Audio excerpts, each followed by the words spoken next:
Hi, we're back for Latin American Studies 3300, and this is the third class of the semester.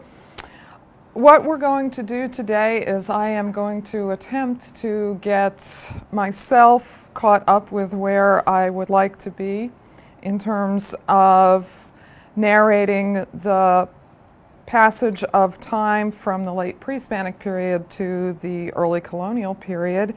And what I really want to focus on today is to talk about the development of a colonial society, which was a process that is, of course, dependent on conquest, but in many ways is a process that was separate from that. And that's what I'll be focusing on today. And then in the second half of class, we'll be hearing from Professor Lois Zamora of the English department, who is going to talk about art, architecture, primarily art and architecture of the early colonial period, specifically the Baroque style. And what she's going to be addressing in many ways builds off of the history, the political and economic history that I will talk about today. And she'll be addressing how art is a way that culturally people can think about, talk about, express, or react to the political, economic, and social forces that are shaping their lives. And she will talk about one specific example of this by looking at the Baroque style and how it developed in Europe, and then what happens to it as it migrates to the New World, specifically to Latin America and especially to Mexico, where she has studied this in great detail. I'd also like to let you know that if you would like to look at the pictures that she talks about in her lecture today, you can find those on her website, and I'd like to give the web address. And I will put it up here and also read it out to you. Her web address is, of course, www, then period class, period UH, period EDU, /classes / Zamora. So let me very quickly write out her web address.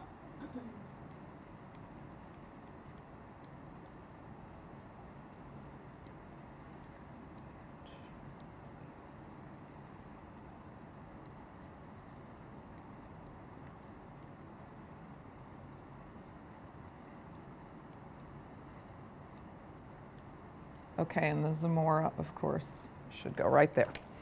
Okay.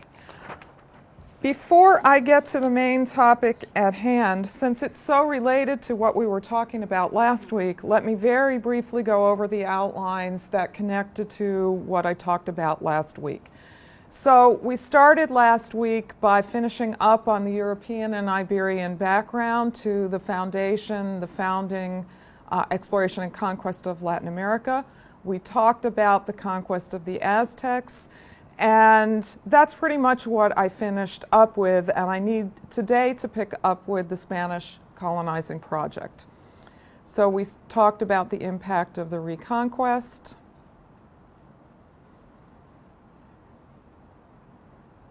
We talked about Ferdinand and Isabella's joint projects of rule and how they tried, especially through religion, to unite their separate kingdoms, not formally, but through religion and through culture.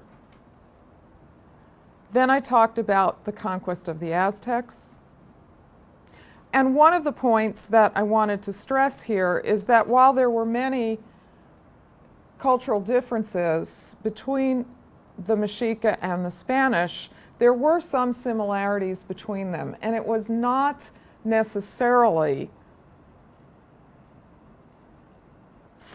absolutely foreseeable. It could not necessarily have been absolutely predicted that the Spanish would succeed, because there were many forces and many forces arrayed against them and many reasons to think that the conquest would have been, if not impossible, then very difficult.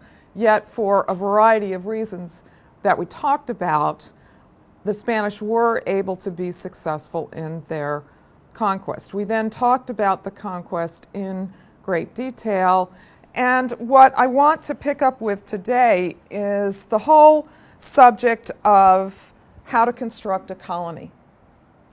There's no one perfect recipe for that, of course. But it is also the case that Spain laid down a sort of blueprint that other colonial powers would either copy or decide not to copy. But other colonial powers of this early colonizing era all were forced one way or another to respond to the ways that the Spanish created a New World empire.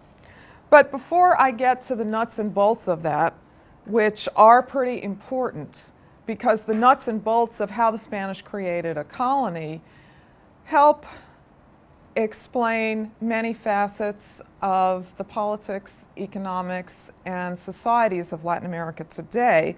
Before I get to the nuts and bolts of that, just as I finished last class by reading a very important and I think pretty dramatic passage written by native Mexica in the years just after the conquest, I want to start out by reading a few passages referring to important people. These are passages written by the Spanish, and these refer to important people and events in the period of conquest, in the period of exploration and conquest. Okay, the first one, quote, and I'll have to put on my reading glasses for this. As concerns his appearance, he was fairly tall, his face long and giving him an impression of authority. His nose aquiline, his eyes blue, his complexion light and tending to bright red. His beard and hair were fair in his youth, but very soon turned gray from his labors. He was witty and gay in speech, and eloquent and boastful in his negotiations. His manner was serious but not grave. He was affable with strangers and mild and pleasant with members of his household, and so he easily won the love of those who saw him. In short, he had the appearance of a man of great consequence. So who was this man of great consequence? That's a description of Christopher Columbus, written by the famous Dominican priest Bartolomé de las Casas, who lived in both the Caribbean and southern Mexico, and Las Casas himself was a prolific writer and major critic. Eventually he became a major critic of the Spanish New World imperial project. Okay, quote number 2. This voice declares that you are in mortal sin, and live and die therein by reason of the cruelty and tyranny that you practice on these innocent people. Tell me, by what right or justice do you hold these Indians in such cruel and horrible slavery? By what right do you wage such detestable wars on these people who've lived mildly and peacefully in their own lands, where you have consumed infinite numbers of them with unheard of murders and desolations? Why do you so greatly oppress and fatigue them, not giving them enough to eat or caring for them when they fall ill from excessive labors, so that they die or rather are slain by you, so that you may extract and acquire gold every day? And what care do you take that they receive religious instruction and come to know their God and Creator, or that they be baptized, hear Mass, or observe holidays and Sundays? Are they not men? Are you not bound to love them as you love yourselves? This quote, it's a pretty famous quote, comes from a sermon by a priest, also Dominican, named Antonio Montesinos. He gave the sermon in 1511 to the Spanish inhabitants of the island of Hispaniola. Third quote. Montezuma came in the middle of the street with two lords, one on the right side and the other on the left. All were dressed in the same manner, except that Montezuma was shod and the other lords were barefooted. Each supported him below his arms, and as we approached each other, I descended from my horse and was about to embrace him. But the two lords in attendance prevented me with their hands, that I might not touch him, and they, and he also, made the ceremony of kissing the ground. This quote comes from the letters of Hernan Cortés to the King of Spain, and of course he is describing his first encounter with the supreme leader, or Tlatoani, Moctezuma. I choose the quotes for a number of reasons. One is that I think they communicate very nicely and relatively briefly some of the drama that we've talked about in the different contexts in which the Spanish found themselves in the first decade after the turn of the century. That is, in the first decade of the 16th century. The quotes also suggest that the Spanish, like the native side, the Spanish were not monolithic. That is, they had a variety of opinions about the colonial project. And some of them, of course, many of them were completely in favor of them, but there were other Spaniards who not only disagreed, but disagreed vehemently and did so in writing, in speech, and their criticisms became the basis for a lot of criticism of Spain by other imperial powers. And these criticisms, such as those by Montesinos and then later by Las Casas, became the basis, in fact, for what's known as the Black Legend. That is, the idea that the Spanish were uniquely cruel in the ways that they created their New World colonies. The stories of exploration and conquest are enduringly dramatic. They're easily cast in epic and heroic terms. At the same time, the heroism slides easily into something else. It slides over easily into countless destructive actions, which cause loss of life as well as massive amounts of property destruction, all of which left problems not only for the native societies, but created many problems for the Spaniards as well. In talking about the creation of a colonial empire, what I really want to focus in the first part of class today has to do with a key word that sounds boring, and I really hope will not be boring, but that is crucial. And that is, okay,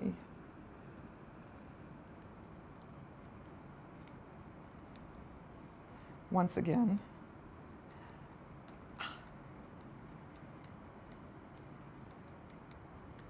the key word is institutionalization. Creating institutions of colonial rule. It's a lot more mundane. There's some names and terms that I'll have to talk about. But without institutions of government, without the creation of a functioning economy, without the role played by the Catholic Church, New World colonies in central Mexico and in Peru and then in the other regions where the Spanish later went to, without the creation of institutions, the colonies couldn't have survived. We live in a time where government is criticized all the time as something that's powerful, almost evil, and lots of people like to think that we'd be better off without it. But whatever we think about it, I would maintain that it's for societies to have order. That is, for us to live any sort of orderly or stable daily life, whether we like a government or not, whether we like the form of a government or not, we have to have it. So that brings us to the following question. The Spanish in 1521 were literally standing, Cortés and his men were literally standing over the ruins of the Aztec capital, the city of Tenochtitlan, which they had in large part destroyed. They were standing on this ruined city.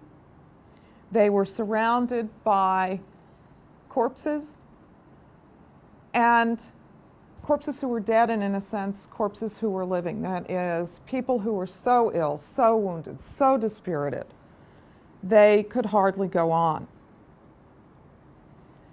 These people had seen the foundations of their society crumble, because as they watched the conquest take place, they saw an end to a political, economic, and cultural system that they had a total belief in. And that leads to the following question. What did the Spanish do? How did they govern? What they did was that they developed institutions, in part based on institutions that already existed in Spain, and in part based on the experience that they had already had in the Caribbean. They developed institutions that would blend with institutions of native peoples.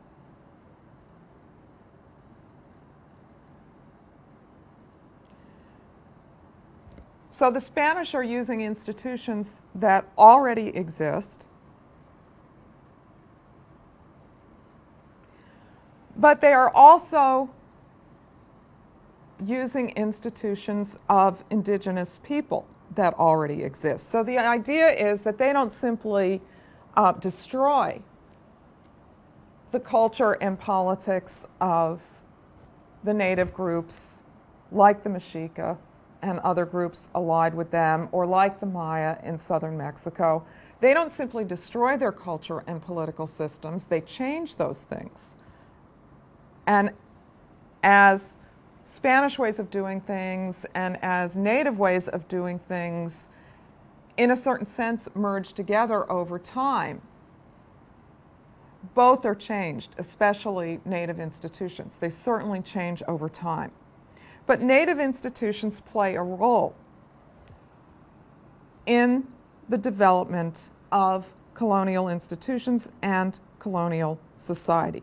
So Spanish imperial institutions didn't spring up full-blown. They weren't invented out of the genius mind of Spaniards in 1521 and following.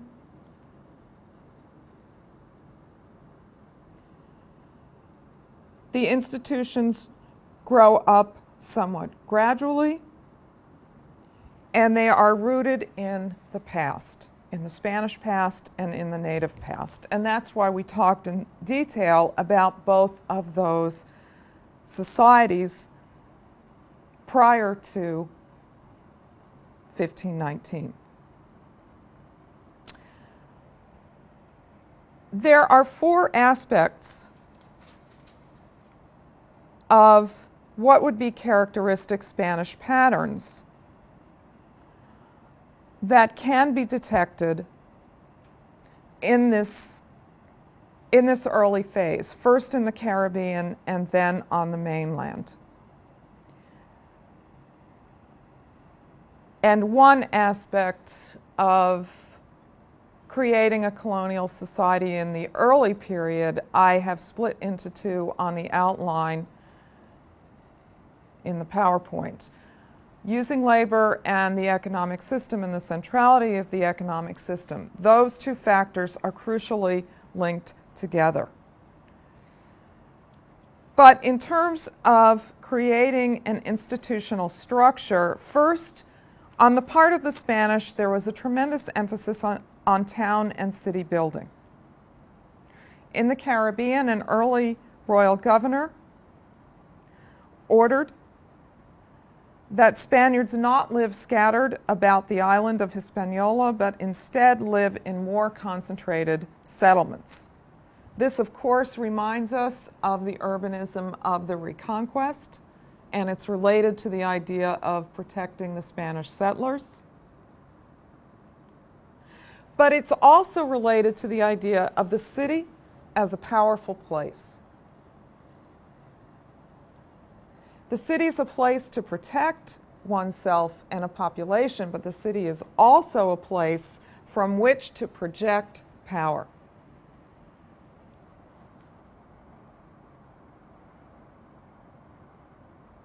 And that's why when the Spaniards moved onto the mainland, that's why they built their capital city over Tenochtitlan, and why they tended to settle in cities that had already, in cities and places that had already existed within the urban environment as it was prior to the time that the Spanish arrived. In the Caribbean, specifically on the island of Hispaniola, by 1510, Santo Domingo, which is still the most important and largest city on the island, Santo Domingo was already the largest settlement and was well on its way to becoming a recognizable Spanish town with a central governing area and square, stone houses, and a layout that reflected the Spanish sense of social hierarchy. Houses, as well as public buildings, were already being built by drafts of native labor, which also were very important. No building of physical structures or institutional structures could take place without the labor of native peoples. That labor was crucial to the development of a colonial system. I would argue that as valuable as the silver was that the Spanish began to mine in very large amounts in Mexico and Peru, as valuable as the silver was, the labor that the Spanish used in the Caribbean and then on the mainland was far more valuable. It was fundamental, because without that labor, nothing would have been built, no silver would have been mined, no crops would have been harvested.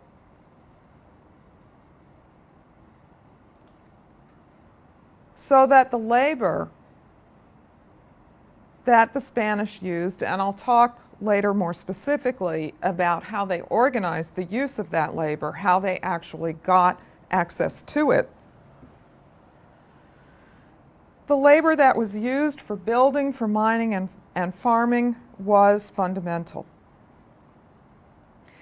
Native or indigenous laborers were not considered slaves. They were not the property of colonists.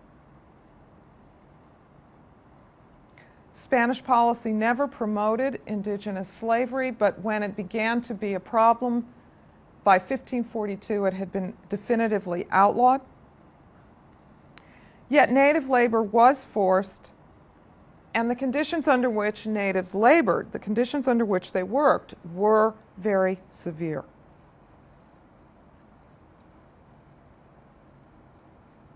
As I said, I'll go into more detail about how the labor system worked. A third crucial aspect of colonial society and the institutions that allowed it to exist was the political system. The political system featured both high-level councils, two in particular, the House of Trade, created in 1502, and the Council of the Indies, created in 1524. These were councils in Spain that were created to advise the king and to supervise the political and economic functioning of the Caribbean and the mainland. But many officials were needed in the Spanish colonies as well.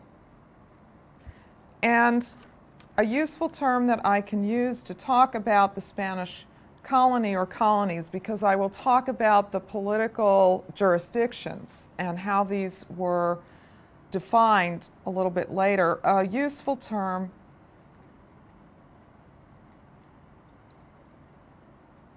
that I can use that allows me to talk about all the Spanish governed areas in the Americas is the term Spanish America. And historians sometimes use that term to contrast with Portuguese America, which of course is the region that became Brazil. There were many different officials from viceroys on down who were responsible for the day-to-day decision-making in the various areas of Spanish America. And as I talk about the officials and the nature of the jurisdictions that the Spanish created, one thing you will see is that this was a highly centralized and very bureaucratic governing system. Lots of officials, and lots of officials cost lots of money. And that, of course, has some economic implications. But fourth, of course, there was a reliance on priests and the Catholic Church to minister to the needs of local populations. First, Columbus and the Spanish crown were thinking about the Spaniards who had emigrated. But on the mainland, in Mexico and Peru, the issue for priests and for the church was how to deal with native peoples. The native population was subject to what was perhaps the largest mission of conversion and evangelization and really cultural transformation that ever has been undertaken. The Crown was not prepared through its political system to undertake any sort of similar acculturating project. Just as the Church had a role to play in Spain, in terms of converting the Islamic and Jewish populations, which was the emphasis in Spain at the end and after the end of the Reconquest. We talked about that in the last class. The Church had a similar task in Spanish America. Its role in conversion, its role in acculturation was critical.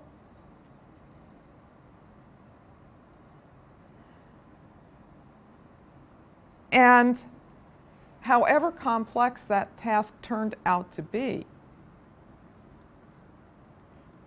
it's clear that the Church had a lot of success. The religious landscape of Latin America is in the process of changing, but for hundreds of years, Catholicism was the dominant religion. Catholicism shaped many aspects of society and everyday life, and the Catholic Church was responsible for the success of its priests in carrying out this project of conversion and missionizing. What I want to go on and talk about in more detail now is to look at the economic and political systems in particular in more detail and talk about exactly what kinds of institutions the Spanish created. And the argument I'm going to make here is that while I would hate to be seen as a crude material determinist, in a way I am making a crudely materialistic argument in terms of the structure of Spanish America and in terms of the institutions and nature of the Spanish colonies. And that's because I think it is fair to argue, I think the historical evidence shows, though not every historian would agree with me, I think it's fair to argue that the creation of economic institutions was the driver behind the creation of colonial institutions more generally. The Spaniards were in the Americas for a number of reasons. while they were certainly there to convert souls, I would say more fundamentally, more basically, they were there to turn a profit.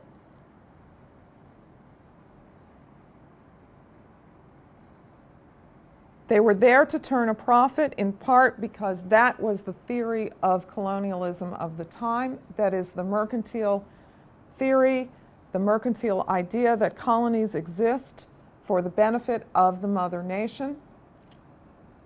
And they were there to turn a profit because Spain, because of its own financial structure and problems, Spain needed a profitable colonial system in order to maintain many of its activities in Europe.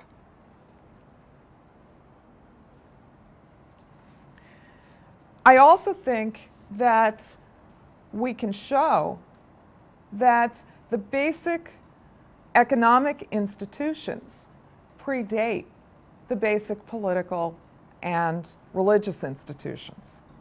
In other words, that there is a chronology. Although I'm not terribly into chronology, and emphasizing that as the most important aspect of history, there is a chronology here which is important and which does give us some clues about what Spain was all about in this period. So what I want to go on and talk about now is to talk about a way of conceptualizing the colonial economy that I think is logical, makes sense, and I hope will help you understand its nature. What I'm talking about is conceptualizing the Spanish colonial economy as it developed in the years between 1521 and 1700.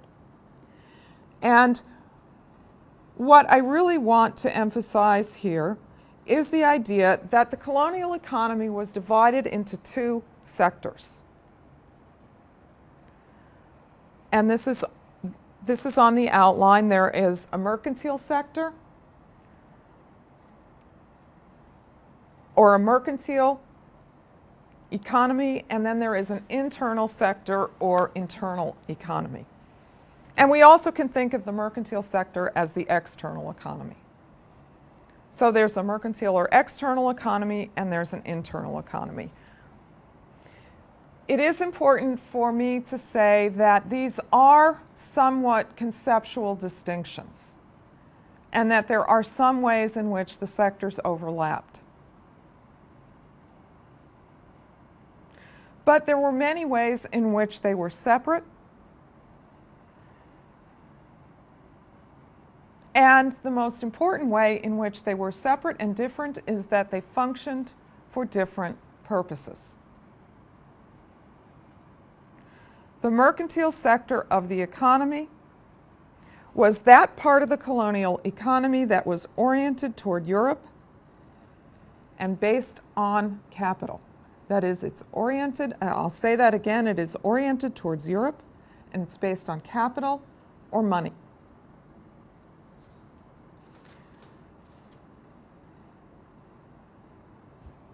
It's a mercantile sector because it is based on the idea of moving goods, valuable goods, from Spanish America to Spain for profit. It is thus organized around export extraction. It's organized around the extraction of goods that were valuable. Precious metals, primarily silver, sugar, dyes, leather, chocolate, and wood. These were the main products that were flowing through and around the mercantile sector of the economy. Again, precious metals, sugar, dyes, leather, chocolate, and wood. European market conditions set the prices for these products. Spanish merchants and the Spanish government as a whole was dependent on these prices, which could fluctuate. In exchange for these goods, Spain's colonies received finished items, because as you will notice, these are commodities.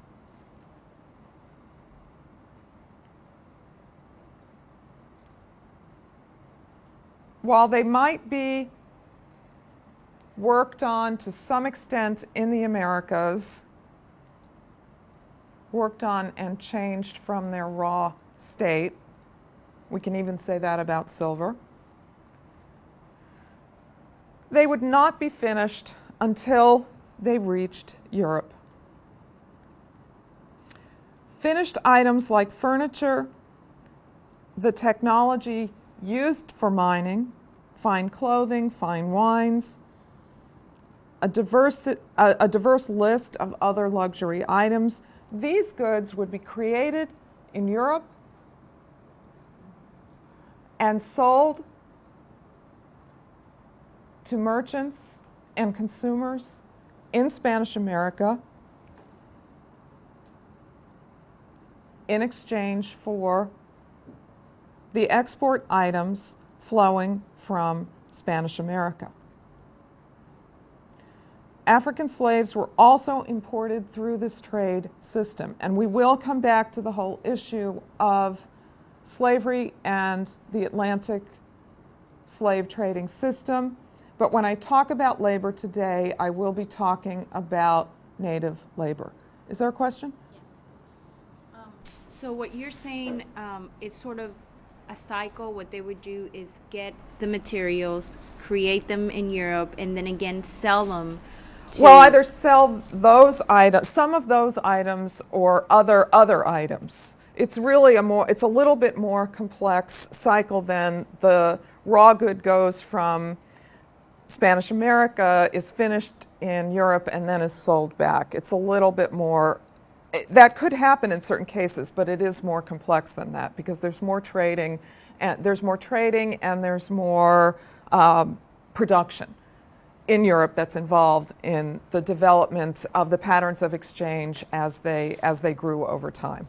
But basically, the idea is that you have primarily raw goods, but these are goods that are very valued by Europeans. You have primarily raw materials flowing from Spanish America to Europe, where they are finished and then dispersed in a variety of ways, some of which might have had to do with coming back to the Americas, but then other items that are already finished but are highly valued that the Spanish Americans the Spaniards in Spanish America want, these are sold back.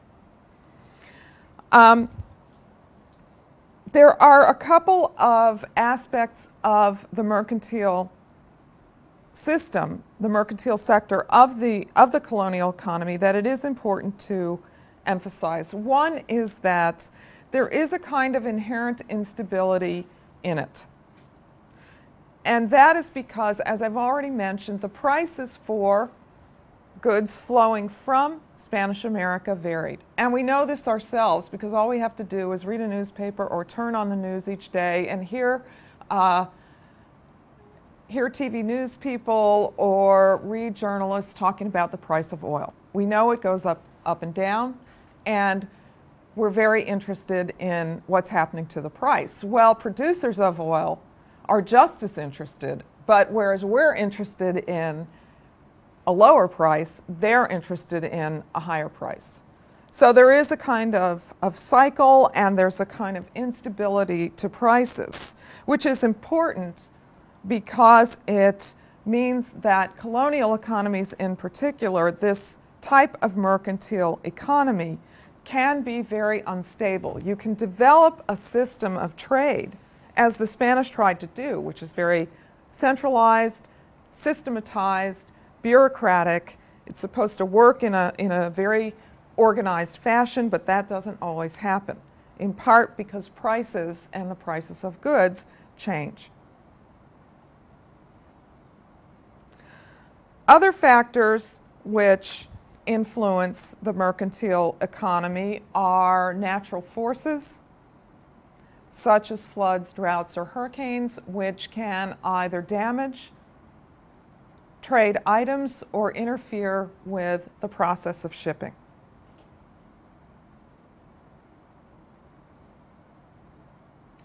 Then there's the whole issue, the whole large issue, which I'm not going to go into a lot of detail here, but there's the whole large issue of taxation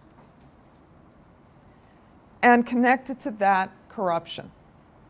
Because another factor which tended to sometimes weaken the proper functioning of the mercantile system was the Spanish government's desire to have high taxes and merchant desire to evade some of the taxes because the high taxes undercut their profits.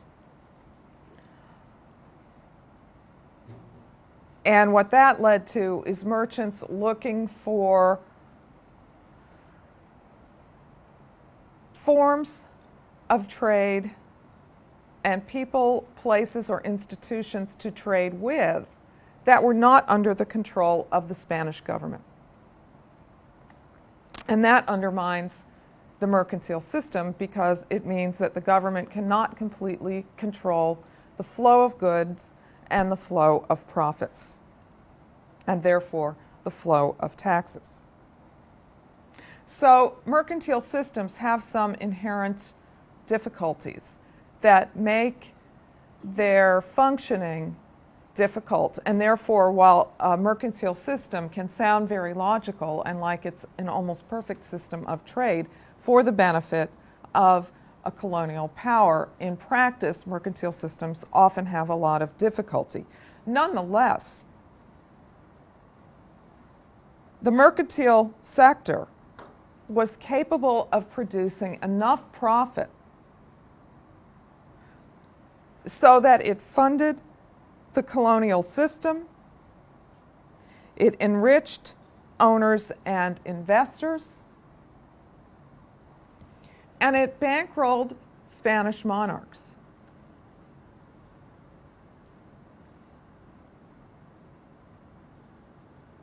It bankrolled them in many of their projects, foreign policy and otherwise, in Europe. It created an enormous amount of wealth.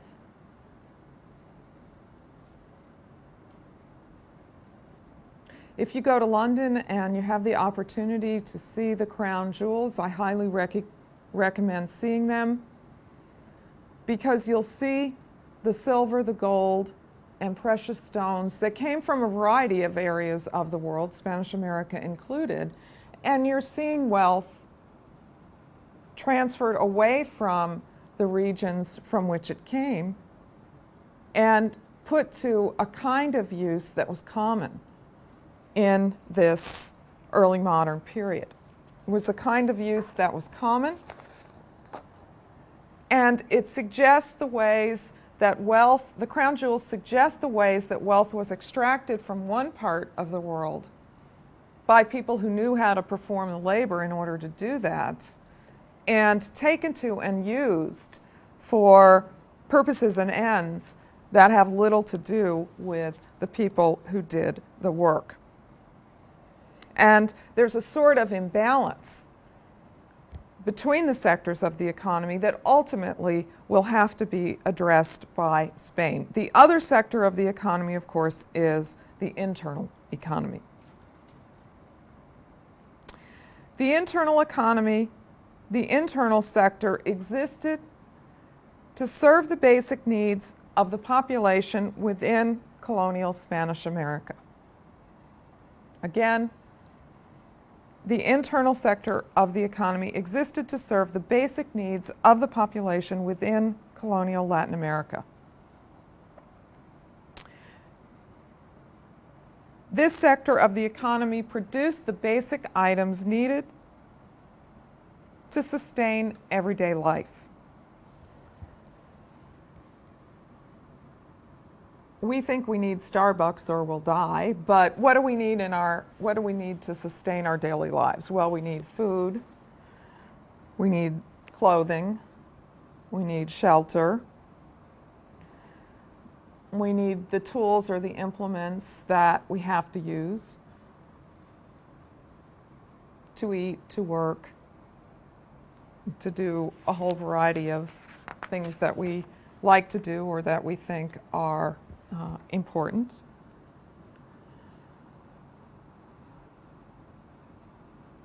So the internal economy was crucial. In 1521, even though many natives had been killed in the conquest period, there was still a large population, and from that year on, there was a large and growing Spanish population. And eventually what will happen is there will be a large and growing mixed race population as the different groups come together and socialize and have all the kinds of relationships that people have. People of mixed ethnic or racial heritage began to be born, grow up, and the middle mixed race sector of society by the end of the 18th century, the middle mixed race sector of society had become very large. It was actually the second largest portion of society after the native population, which throughout the colonial period was the largest sector within the population. But all these groups, all these people, they may have their own cultural styles, they may have their own definitions of what are necessary goods, but everybody needs food, clothing, and shelter at a minimum, and other kinds of items as well.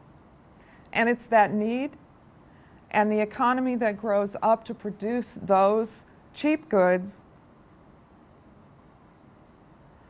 that constitute the internal sector of the economy.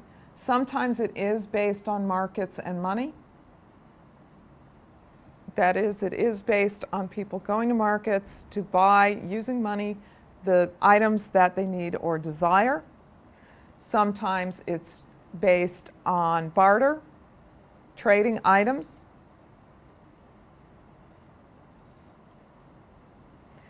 Sometimes it's based on agreements to trade goods for labor.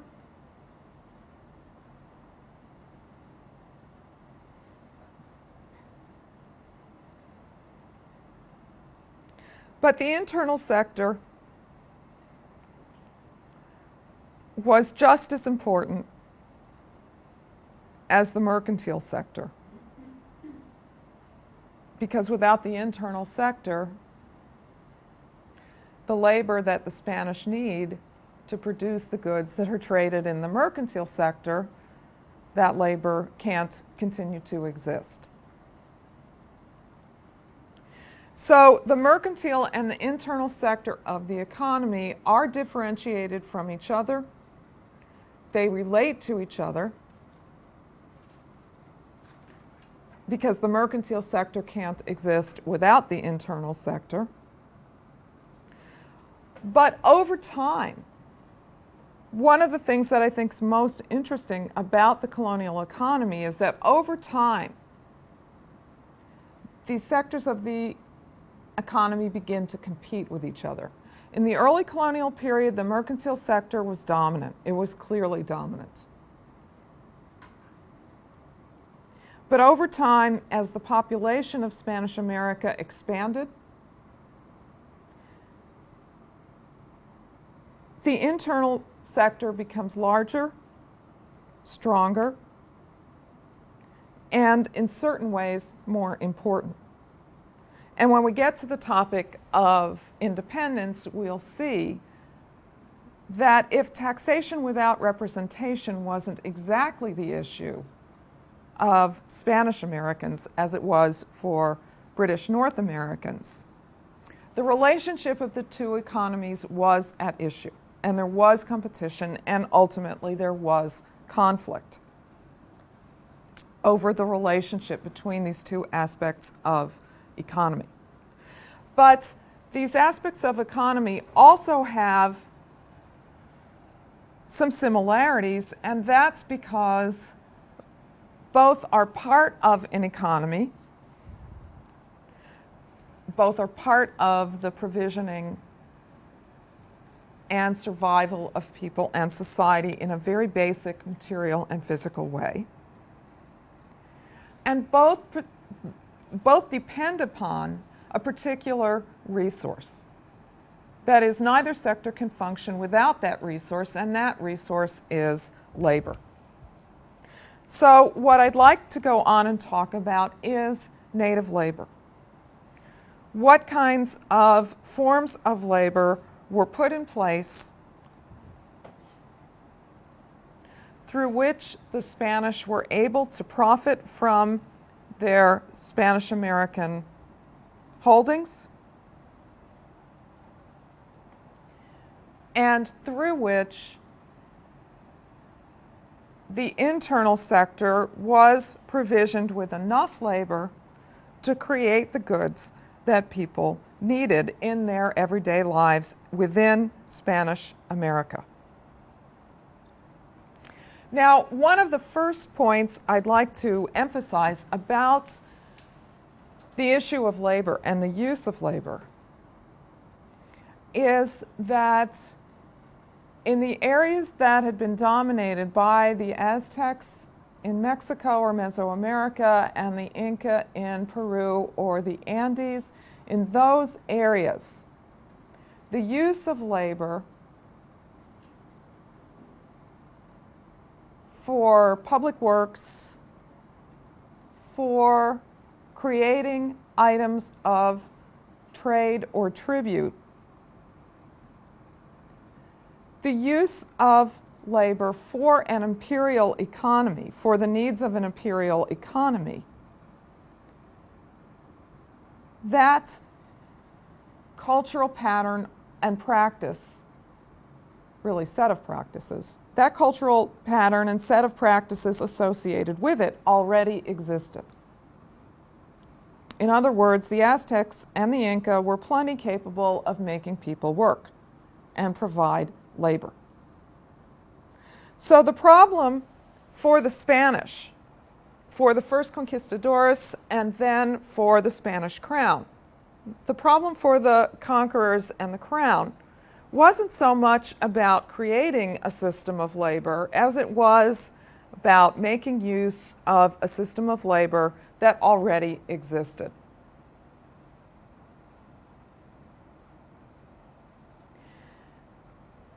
When communities were conquered, when they were brought into the Inca Empire, when they were brought into the alliance, into the empire of the Triple Alliance, they were forced to provide labor. So the system of providing forced labor for the Spanish built on the system of forced or coerced labor as it already existed.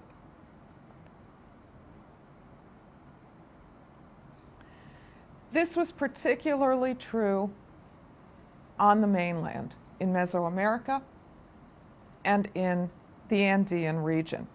In the Caribbean, in the very early first years of the 16th century, the situation was somewhat different and a little bit more complex. While there were native groups in the Caribbean, and in the first years of the 16th century, these groups and populations still existed, though in many parts of the Spanish-speaking Caribbean, these groups would become extinct. And they had become extinct largely by the mid-16th century. These groups were not organized into imperial systems, and the combination of spread of disease and the warfare that took place between Spaniards and these groups so decimated these populations that the Spanish were forced to enslave those members of local populations that they could, and they were also forced to begin to bring African slaves. So the Caribbean is one of the few areas where indigenous slavery did exist. But the crown, the Spanish crown, responded negatively towards slavery. They did not want to enslave the native population. And as I said earlier today, slavery was definitively outlawed for Amerindians by the Spanish crown or monarchy in 1542.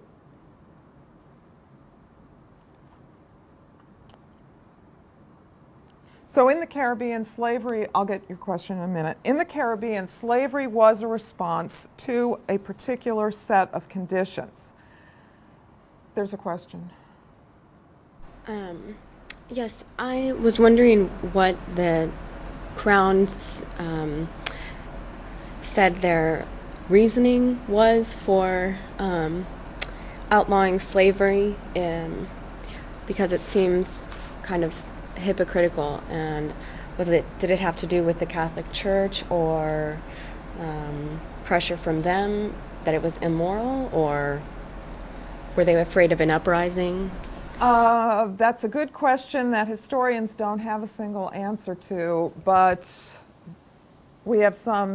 historians certainly have some thoughts about why the Crown was not only fine, but promoted the enslavement of Africans, but was opposed to the enslavement of Amerindians. Some of the reason does have to do with the position of, if not the Catholic Church as a whole, certain prominent clergy within it, especially in the Americas, where clergy like Montesinos and Las Casas argued against the enslavement of Indians. And why they were opposed to it is in itself, why priests would be opposed to indigenous slavery is in itself a complex question, having to do in part with the political conditions in the Caribbean that they were responding to. So the church certainly played a role in the development of the Crown's attitude about the enslavement of Native Americans. A likely second major factor was that the Crown was very opposed to the creation of any sort of power bases within the New World that could compete with the Crown for control of colonists and wealth. And they saw the possible formation of large plantations and slave owners who were very wealthy based on the enslavement as connected to the possible development of an alternative power base, and the Crown always took pains to work against such a development. It's also, I think, possible that the Crown and the Church and clergy shared the idea that it was their mission to not only colonize, but to convert and evangelize. And slavery was seen as being at odds with that goal. But it is an odd sort of contradiction that the opposition to enslavement did not extend to the enslavement of Africans, but was limited to opposition to enslavement of native peoples.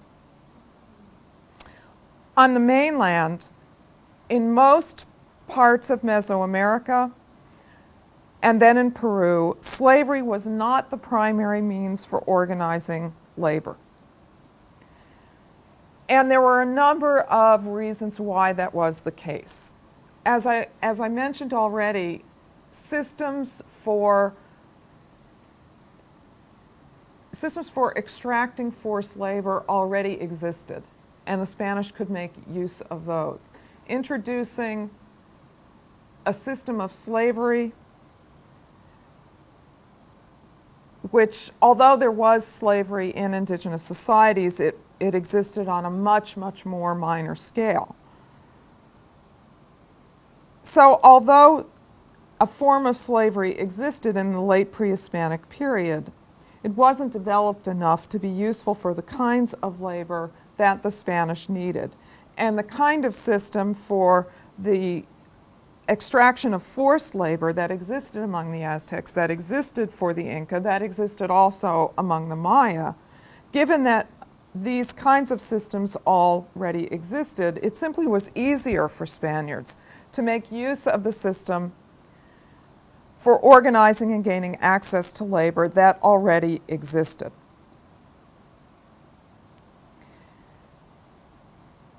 So what the Spanish did was to adapt and adjust some of their own practices that had developed first as part of the Reconquest and then in the Caribbean. What they did was to adjust and adapt some of their own practices to the situation that they found in the mainland. Very early on, the Spanish began to make use of an institution that they called encomienda.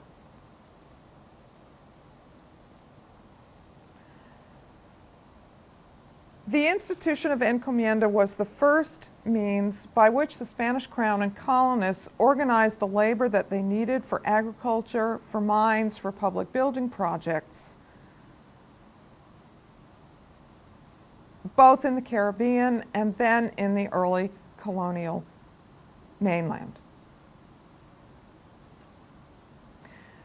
The concept of encomienda came out of the Reconquest experience. It referred originally to the assignment, from the verb encomendar, to the assignment of Muslim villages to members of the military orders of medieval Spain.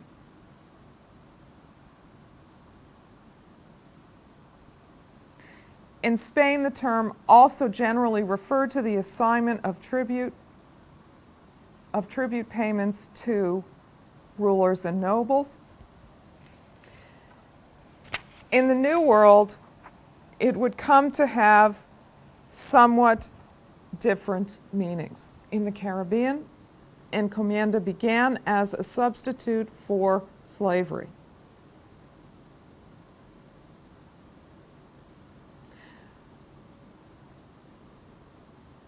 It began as a substitute for slavery, and it was seen in the Caribbean by rulers, the Spanish monarchs and governors on the islands of the Caribbean, as a sort of compromise between the extreme enslavement that some Spanish colonists were practicing and the free labor system desired by the crown.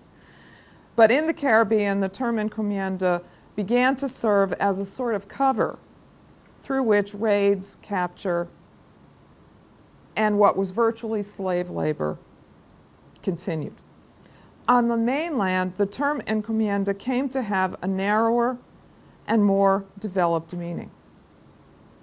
On the mainland, the term encomienda referred to grants of labor and tribute based on the established Indian community as it already existed, as the assigned unit.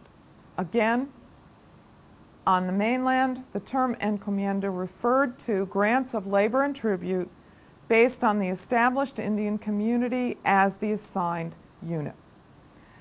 So how this worked was that the labor of peoples of established Indian communities and their ruler were assigned to individual conquerors and settlers. In Mesoamerica, encomiendas tended to average about 6,000 Indians. They were not slaves, so they were not the property of the person who held the grant of encomienda, who's known as an encomendero. So encomienda is the institution.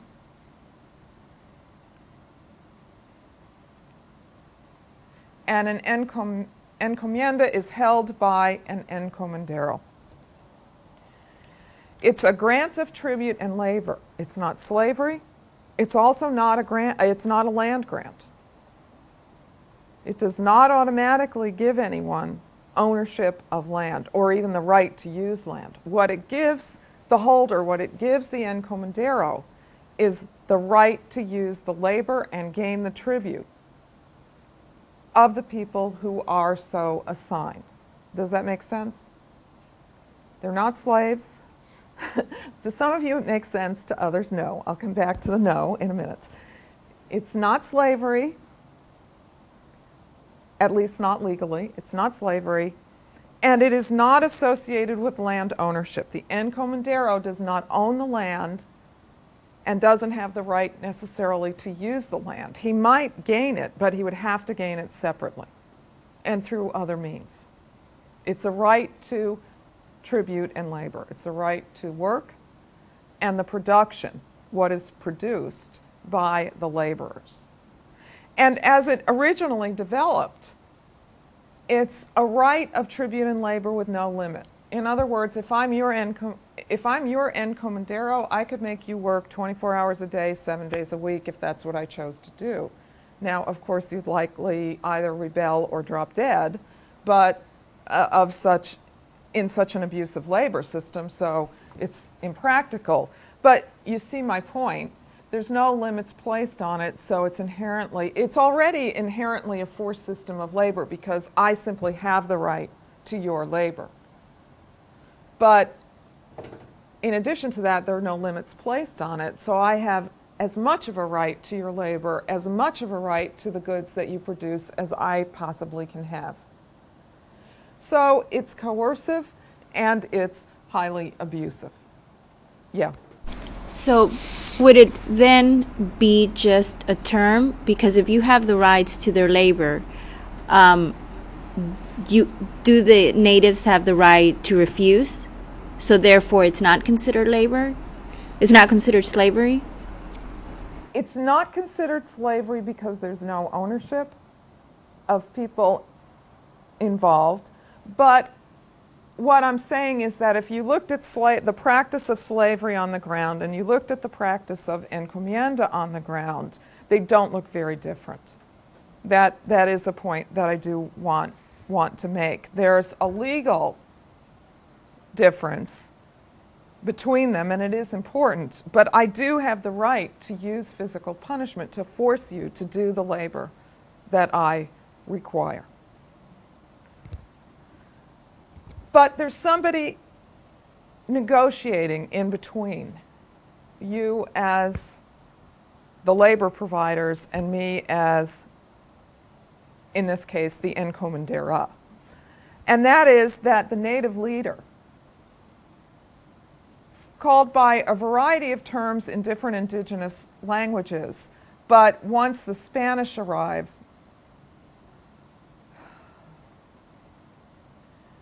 the native leader is often, I'm going to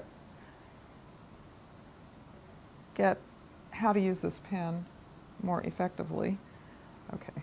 The native leader is often called, regardless of the area, actually the term comes from the Caribbean, but the native leader is often called, regardless of the area, often called by the term cacique. And there are caciques, or native leaders, who are the middlemen who intervene. And they are the people who actually have to carry out the forcing of labor. And they may try to do some negotiating between the two sides, between the person who holds the grant and the encomienda laborers.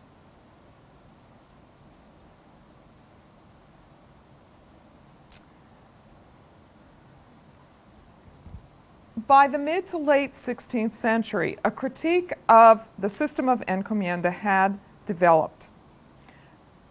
Some priests, many priests, saw it as abusive. Colonists who did not hold such grants were jealous and argued against the institution because they saw it as unfair. And the Crown was suspicious of it because, as I said about slavery and the problem of alternative sources of power and control, the Crown was suspicious that encomenderos wanted to become a kind of New World nobility or aristocracy, and the Spanish Crown was not about to permit such a development. So the Crown was suspicious of it, and there was resistance against it on the part of native laborers because of the abuses associated with it. Also, and very important in undermining the system of encomienda, was Indian mortality. As epidemic disease spread, Indians were dying in huge numbers. And the system could not work as it was intended. And I do want to go back and point out that while most encomiendas in Mesoamerica averaged about 6,000 Indians, Hernán Cortés had been assigned or had assigned himself an encomienda, and his numbered well over 100,000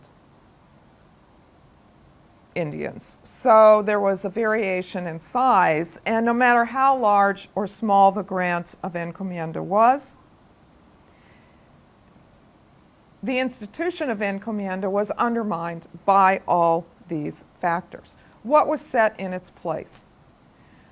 By 1600, in Mesoamerica and in the Andes, a second system, repartimiento, or a rotational labor draft, came into existence. The term repartimiento was used primarily in Mesoamerica, in the Andes, an Andean term coming from the Quechua language, which was one of the main languages spoken in the Andes in that period and in the pre-Hispanic period. An indigenous term, mita, was the term used primarily to refer to the system of rotational labor that replaced the system of encomienda. The system of rotational labor draft functioned in the following way. Again, an area and a cacique would be assigned to someone through the system of repartimiento, to a Spaniard through the system of repartimiento.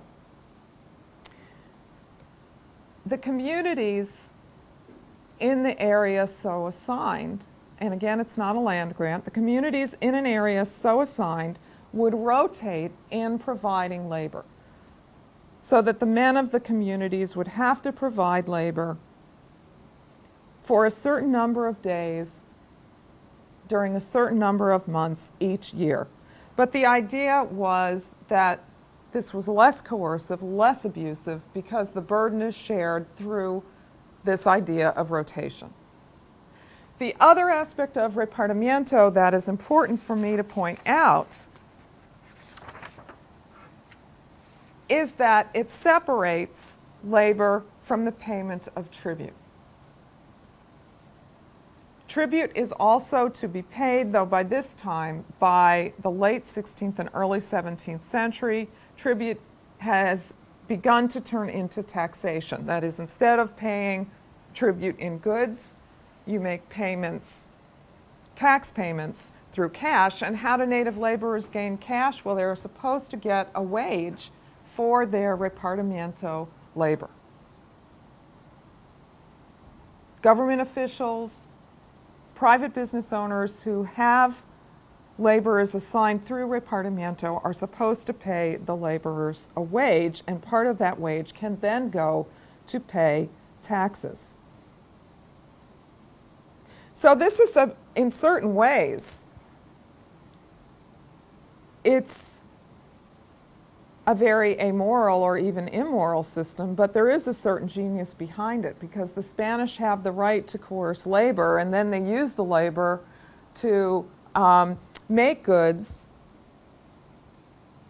which the trade of which they often control and profit from.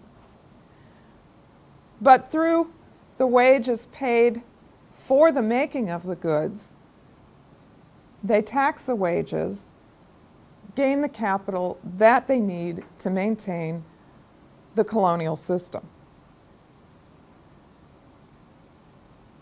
But repartimiento was undermined by some of the same kinds of opposition, as well also as by the spread of disease and the decline of Indian populations. What comes out of repartimiento is a system of wage labor. But it's not a system of free wage labor, because wage labor is connected to what is referred to as debt peonage. And after Professor Zamora's lecture, I will pick up next week with the concept of wage labor, how it operated in the early colonial period, and we'll then talk about the political system that was put in place to maintain and, in certain ways, control this economic system.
Hello, I'm Lois Zamora, and it's my pleasure to be a part of this introductory course for our Latin American Studies minor. Today I'm recording without any students in the room, so I hope that those of you who are watching will yell very loudly when you have a question. Unfortunately, I don't think I'll be able to hear you. But my topic today is the Baroque and the New World Baroque. Of course, we're interested in what happens when the European Baroque moves across the Atlantic to hit Hispanic and Lusitanian or Portuguese colonies in the New World, and actually France in Canada, which I'm not, the French-Canadian colonies, but I'm not going to be talking about those today.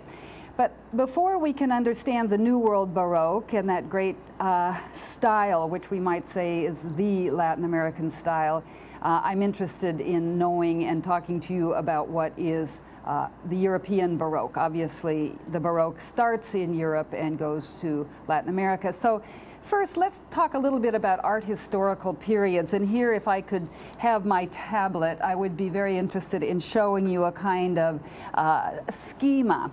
Those of you who have studied art history will certainly know these topics or categories. They're very artificial. It's what is used by art historians to talk about the past in easy and rather shorthand terms. But obviously the 1400s, especially in Italy, is called the Renaissance of classical learning, the rebirth of the taste for and knowledge of classical culture, Greece and Rome. In Italian, it's called the Quattrocento, and you see there I've written it rather scribblily on the right-hand side of your screen. So the 1400s, that's Leonardo da Vinci, that's Fra Angelico. If we had more time, we'd be looking at some of the great artists of the 14th century Renaissance, because we'll eventually be comparing the Baroque and contrasting the Baroque to the Renaissance, to classicism. The 1500s is a kind of in-between century. The Renaissance continues. Michelangelo lives until the middle of the 1500s. He lives to be 90-some. The Sistine Chapel and so forth is in the middle of the 1500s. So it's a high Renaissance. And then I put that word mannerism over on the right hand, or mannerist on the right-hand side, because that is often used as an art historical term to talk about the end of the 1500s. The 1600s are us. It's the Baroque period. It's what we're going to be talking about. Obviously, what we call that is the 17th century. I've put those on the right-hand side. All of this is very, very rudimentary, but sometimes we get a little confused because we call the 1600s the 17th century in our way of accounting for the past. In Italian, it's easier. It's the 600s, they call it, the Seicento, as the 1500s are the 500s, the Cinquecento. And then 1700s are the neoclassical period. That's going to be the birth of the U.S. Think of the style, the national style of the U.S. Think of the Capitol. Think of the White House. The monuments in Washington are all neoclassical. They are not Baroque. The U.S. is born, in a sense, after the Baroque. At least the nation is born after the Baroque. Whereas in Latin America, the Baroque is principal. The 1800s, it depends on what country you're talking about, and the 1900s, obviously the century we've just finished, we're less concerned about, except that I want to say that we're not only talking about the Baroque period in the 17th century here. What we're going to be talking about is, and I'll talk to you again later in the semester, is about the rebirth of the Baroque in the 20th century. The Baroque is a very ornate style. We're going to see lots of examples in a minute. I'm going to be showing you pictures more than anything today, art and architecture, because the Baroque is first and foremost an art historical category. It is also literary. There's Baroque literature, and we can speak of the Baroque period in terms of historical periods, but the defining medium is art and architecture. So we're going to be looking at that. You'll see when we see it that there's a great deal of dynamism, of verve, of distortion, of movement, of drama, of theatricality in the Baroque. Whereas if you think again of the Capitol in the U.S., the White House, the Washington and Lincoln memorials, not the Washington, the Jefferson and Lincoln memorials, you'll see quite the opposite feel. It's staid, it's quadricular, it's quiet. So think of a contrasting style in order better to think about the Baroque, and we'll talk more about those contrasts, what the Baroque brings to the neoclassical, rather to the high Renaissance, and then how it differs from the neoclassical. But I'm wandering from my point. My point is what happens to the Baroque in the 20th century. It gets recovered, it gets remembered, it gets revised and recuperated for new cultural purposes. After the Baroque period, and it lasts longer in Latin America through 1750, it lasts into what we call the Enlightenment or the Age of Reason, the neoclassical period. It lasts into that century when Jefferson and Benjamin Franklin and the philosophes in France are celebrating reason and clarity and neoclassical styles. The Baroque in Latin America is still flourishing. But then after a while, European tastes and European preferences take over, and there is a real hatred for the Baroque. Baroque churches are sacked, they're ruined. Lots of times in Mexico City, you'll have a Baroque exterior and a neoclassical interior. And the richer the church, the more likely it would be to happen that the Baroque retablos or altarpieces would get thrown on a bonfire, and we would make way for the neoclassical. Fortunately, a great deal of the Baroque in Latin America has survived this period of, let's say, depreciation, of disgrace of the Baroque. This stands for the old ways, it stands for the Counter-Reformation, and I'll tell you about that in a minute. It stands for the Inquisition, it stands for colonial, monarchical Catholic oppression, because it's the colonizing style. But then in the 20th century, something interesting happens, and we'll talk about this next time I talk to you when we're talking about literature in the 20th century. But I want you to see that the Baroque and what we might call the Neo-Baroque, or the second time around Baroque, in the 20th century involves an understanding that the New World Baroque isn't just a model of European Catholicism, imperialism, monarchical style. It's really lo nuestro, it's ours, as Lezama Lima and Alejo Carpentier like to say. They talk in the 1940s and the 1950s, they say, you know what? The Baroque isn't just the art of the conquest, of the conquista, it's also an art of contra-conquista, an art of counter-conquest. Why? Because when the Baroque gets to American soil, indigenous styles, indigenous labor, American materials, African influence take over. And so when you compare the European Baroque and the New World Baroque, what you have is a deeply New World form of expression. This gets said along about the 1920s and 1930s, really by the 1950s for the first time.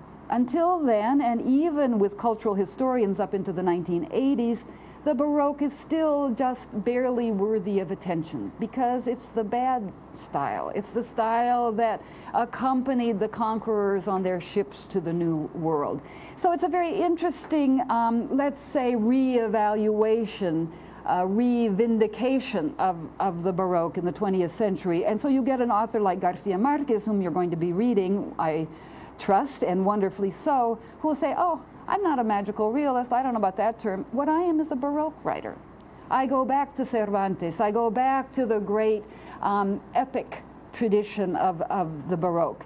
So the reason that I'm interested, frankly, in the Baroque, besides the fact that I happen to love the way it looks, is that my field is contemporary Latin American fiction, and I'm interested to see the continuities between the colonial regime, the Baroque, as it's implanted in the New World, and then what happens to it over centuries when it comes back up for air in the middle of the 20th century and is continuing to do so. So the Baroque and the Neo-Baroque are going to be, over the course of the semester, our concern, at least when I talk to you.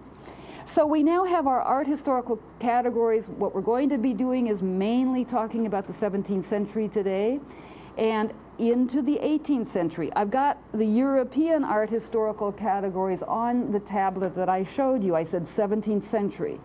Art historians mainly agree that the New World Baroque is later and longer.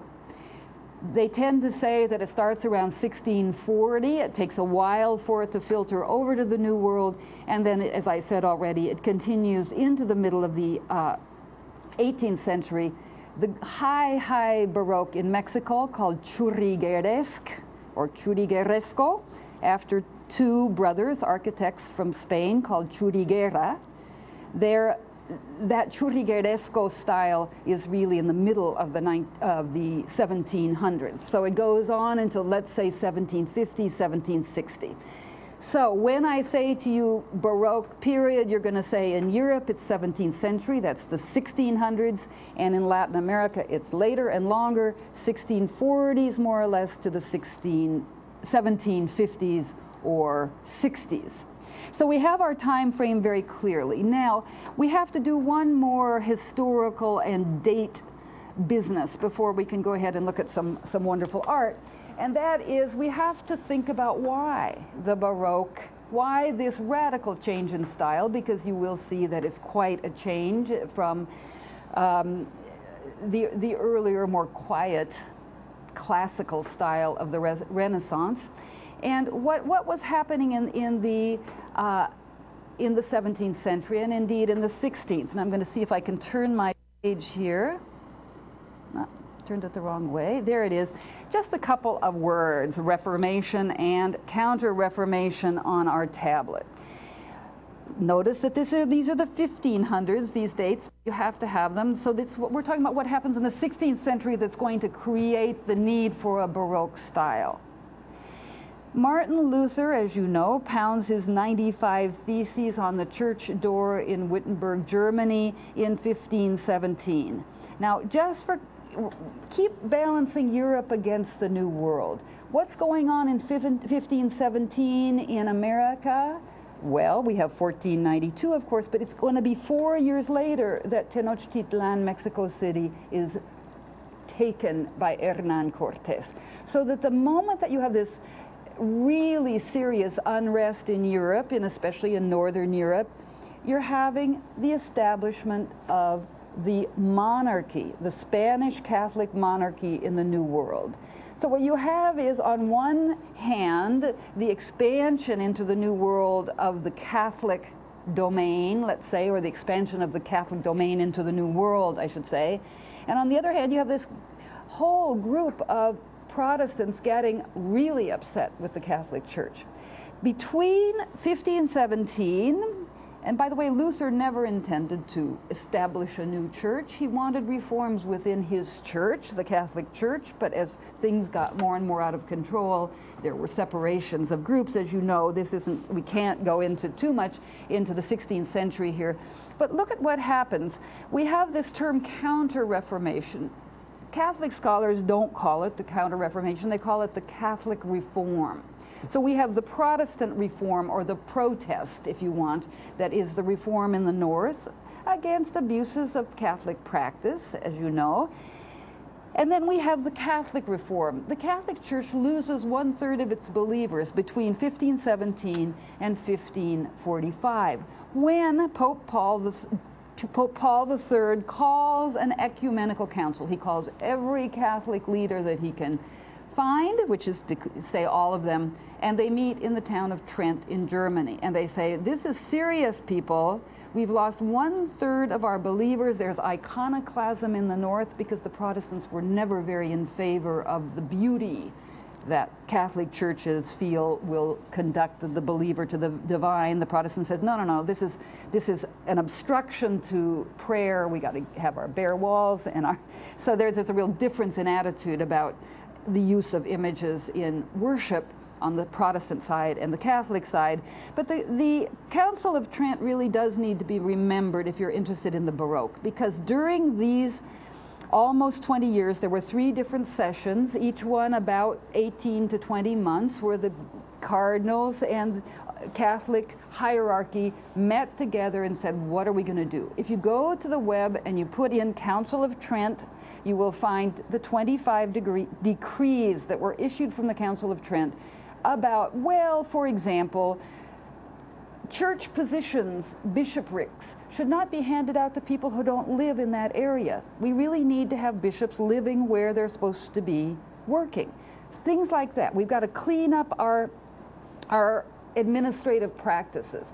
For us who are interested in the Baroque, the most important is the last of the 25 decrees, the 25th decree, that speaks about the use of art in Catholic practice. It stated very clearly that images are not to be worshipped. That would be idolatry, but they are to be used to inspire belief. They're to be used to allow the believer to think about the most sacred of moments, the passion and death of Jesus Christ. So there are also discussions of how loud the sermon should be and the music, whether there should be incense used. All of this interest in the training of believers and the inspiration of believers and the conversion of new believers, that's where the New World comes in, through the senses. The Baroque is always sensory. We should feel the pain of the martyrs dying. You'll see quite a lot of blood in a minute. We should sense the importance of suffering, the great sacrifice, let's say, of Jesus on the cross. I could name a lot of other things we should feel. I use that as the principal example of the sanctity of suffering, which is going to be important for the Baroque. But the point is that this was going to be an opulent art. The Council of Trent gave the green light in 1563 to a huge patronage of art and architecture that comes along by the 17th century in the Baroque. So popes begin to say, look, Rome is going to be the most beautiful city that ever was. Those fellows up in the north, they can protest all they want, but we have money and we believe in beauty. We believe that beauty is part of what needs to be fomented, supported by the church, because that's part of God's world. So there's a whole theory and a theology of art and what art's role should be in conversion, in saving those people who might have left the church otherwise.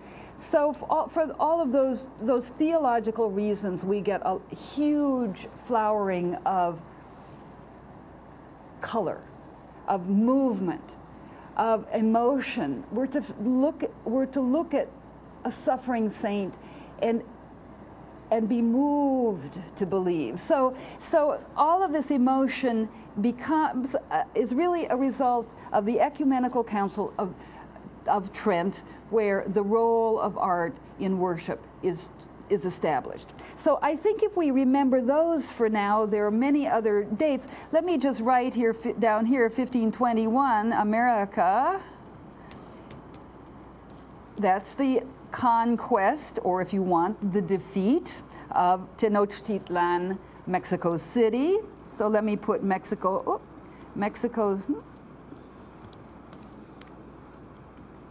City here. Slightly later, I believe 1531, Peru. So as this religious foment, the first time in 1500 years that there was really a question of which should I choose? What should I do? A searching of conscience about how should I believe? What you see, it's a huge. If we don't understand the Reformation and the Counter-Reformation, we won't understand the Baroque. As I've already said, we can't go into that anymore. But think of what's going on. By the way, we're North Americans. Let's think, at least some of us are. Let's think about what's going on in North America in 1521. Nothing is going on. It takes almost 100 years, 1620, for the Pilgrims to land at Plymouth Rock. The English imperial project was not about conversion. It was not interested in indigenous populations. So the area that the Spaniards, Catholics, were interested in were the highly populated areas. Also, of course, because that meant there was lots of labor. They also looked to mountainous areas where there happened to be silver that could be mined and so forth. But for now, let's just, as we're trying to locate that Baroque period, let's think about other dates and so forth. So here we have the Pilgrims. As you know, it's the 400th anniversary of Jamestown, so I guess I could put 1607 here. There was something last night on PBS about that.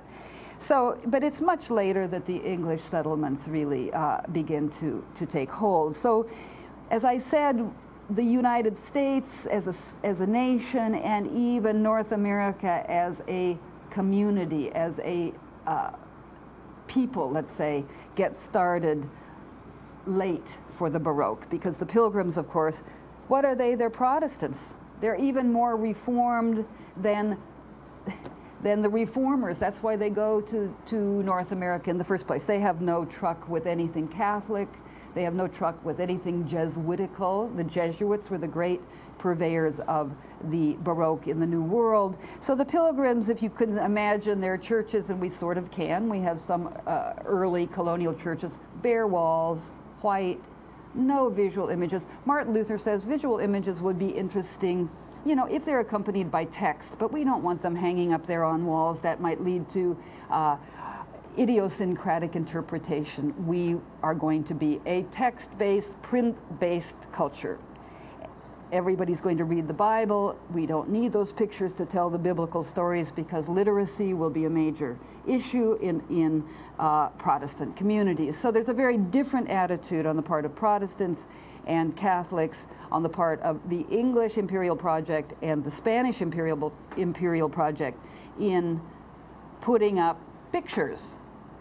And that's what we're interested in, is the pictures. So let's, for the moment, go and to some of my slides and see what we can see. I think we have to start with the European Baroque for a moment. I wish we could do more of this, but let's do as much as we can. I'm just going to show you a few monuments of 17th century European Baroque. Let me start here by having a little slideshow on my iPhoto program. It likes to change every minute, so I have to come back and forth. But here you have, if you had to choose one work of European Baroque art as typical, as epitomizing the Baroque, you might choose this one. It's a statue, as you can see, of marble by Bernini. Look at the dates, right smack dab in the middle of the 17th century. This is in a church in Rome, the Cornaro Chapel, and I should show you more slides because it's not just this statue. There are others in this chapel, but this is the essential one. This is actually, I should title it what's more often called, which is the Ecstasy of Saint Teresa. Saint Teresa of Avila, who founded the Reformed Order of the Carmelites in the late 1500s.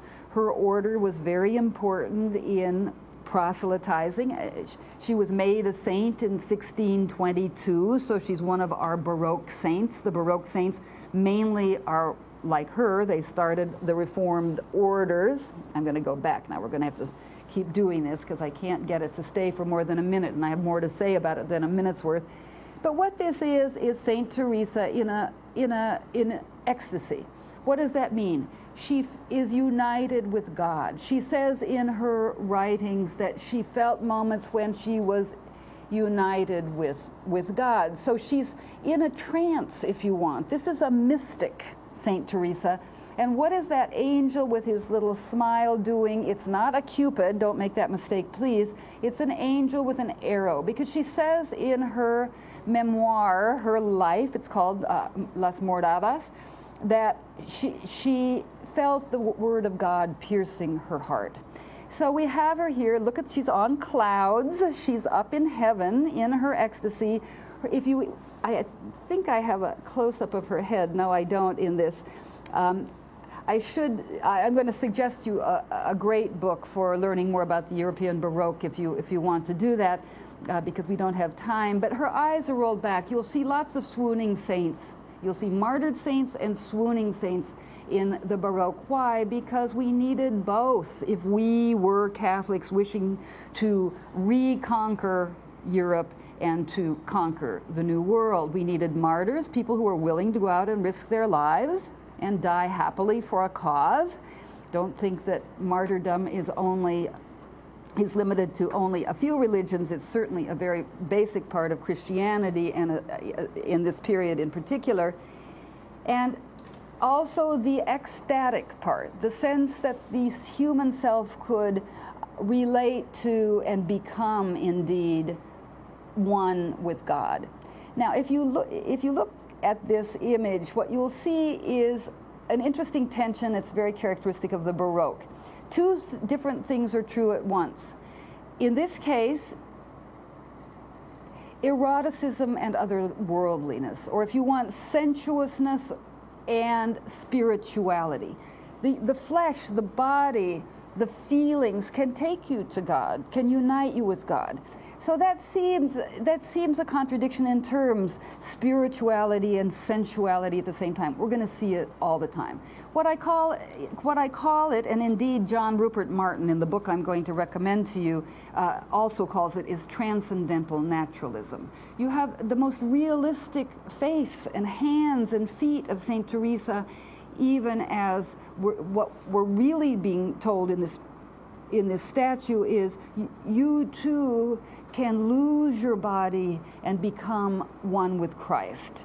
So even that most realistic flesh and blood realism, as I call it, here there's not a lot of blood, but certainly some flesh, leads us to get rid of the body, in a sense, leads us to another level of spirituality. So, okay, now changing radically, I'm just going to show you sort of the top 10 of European Baroque. This is Diego Velázquez. If Bernini is the great Roman Baroque artist, he was an architecture as well as a sculptor.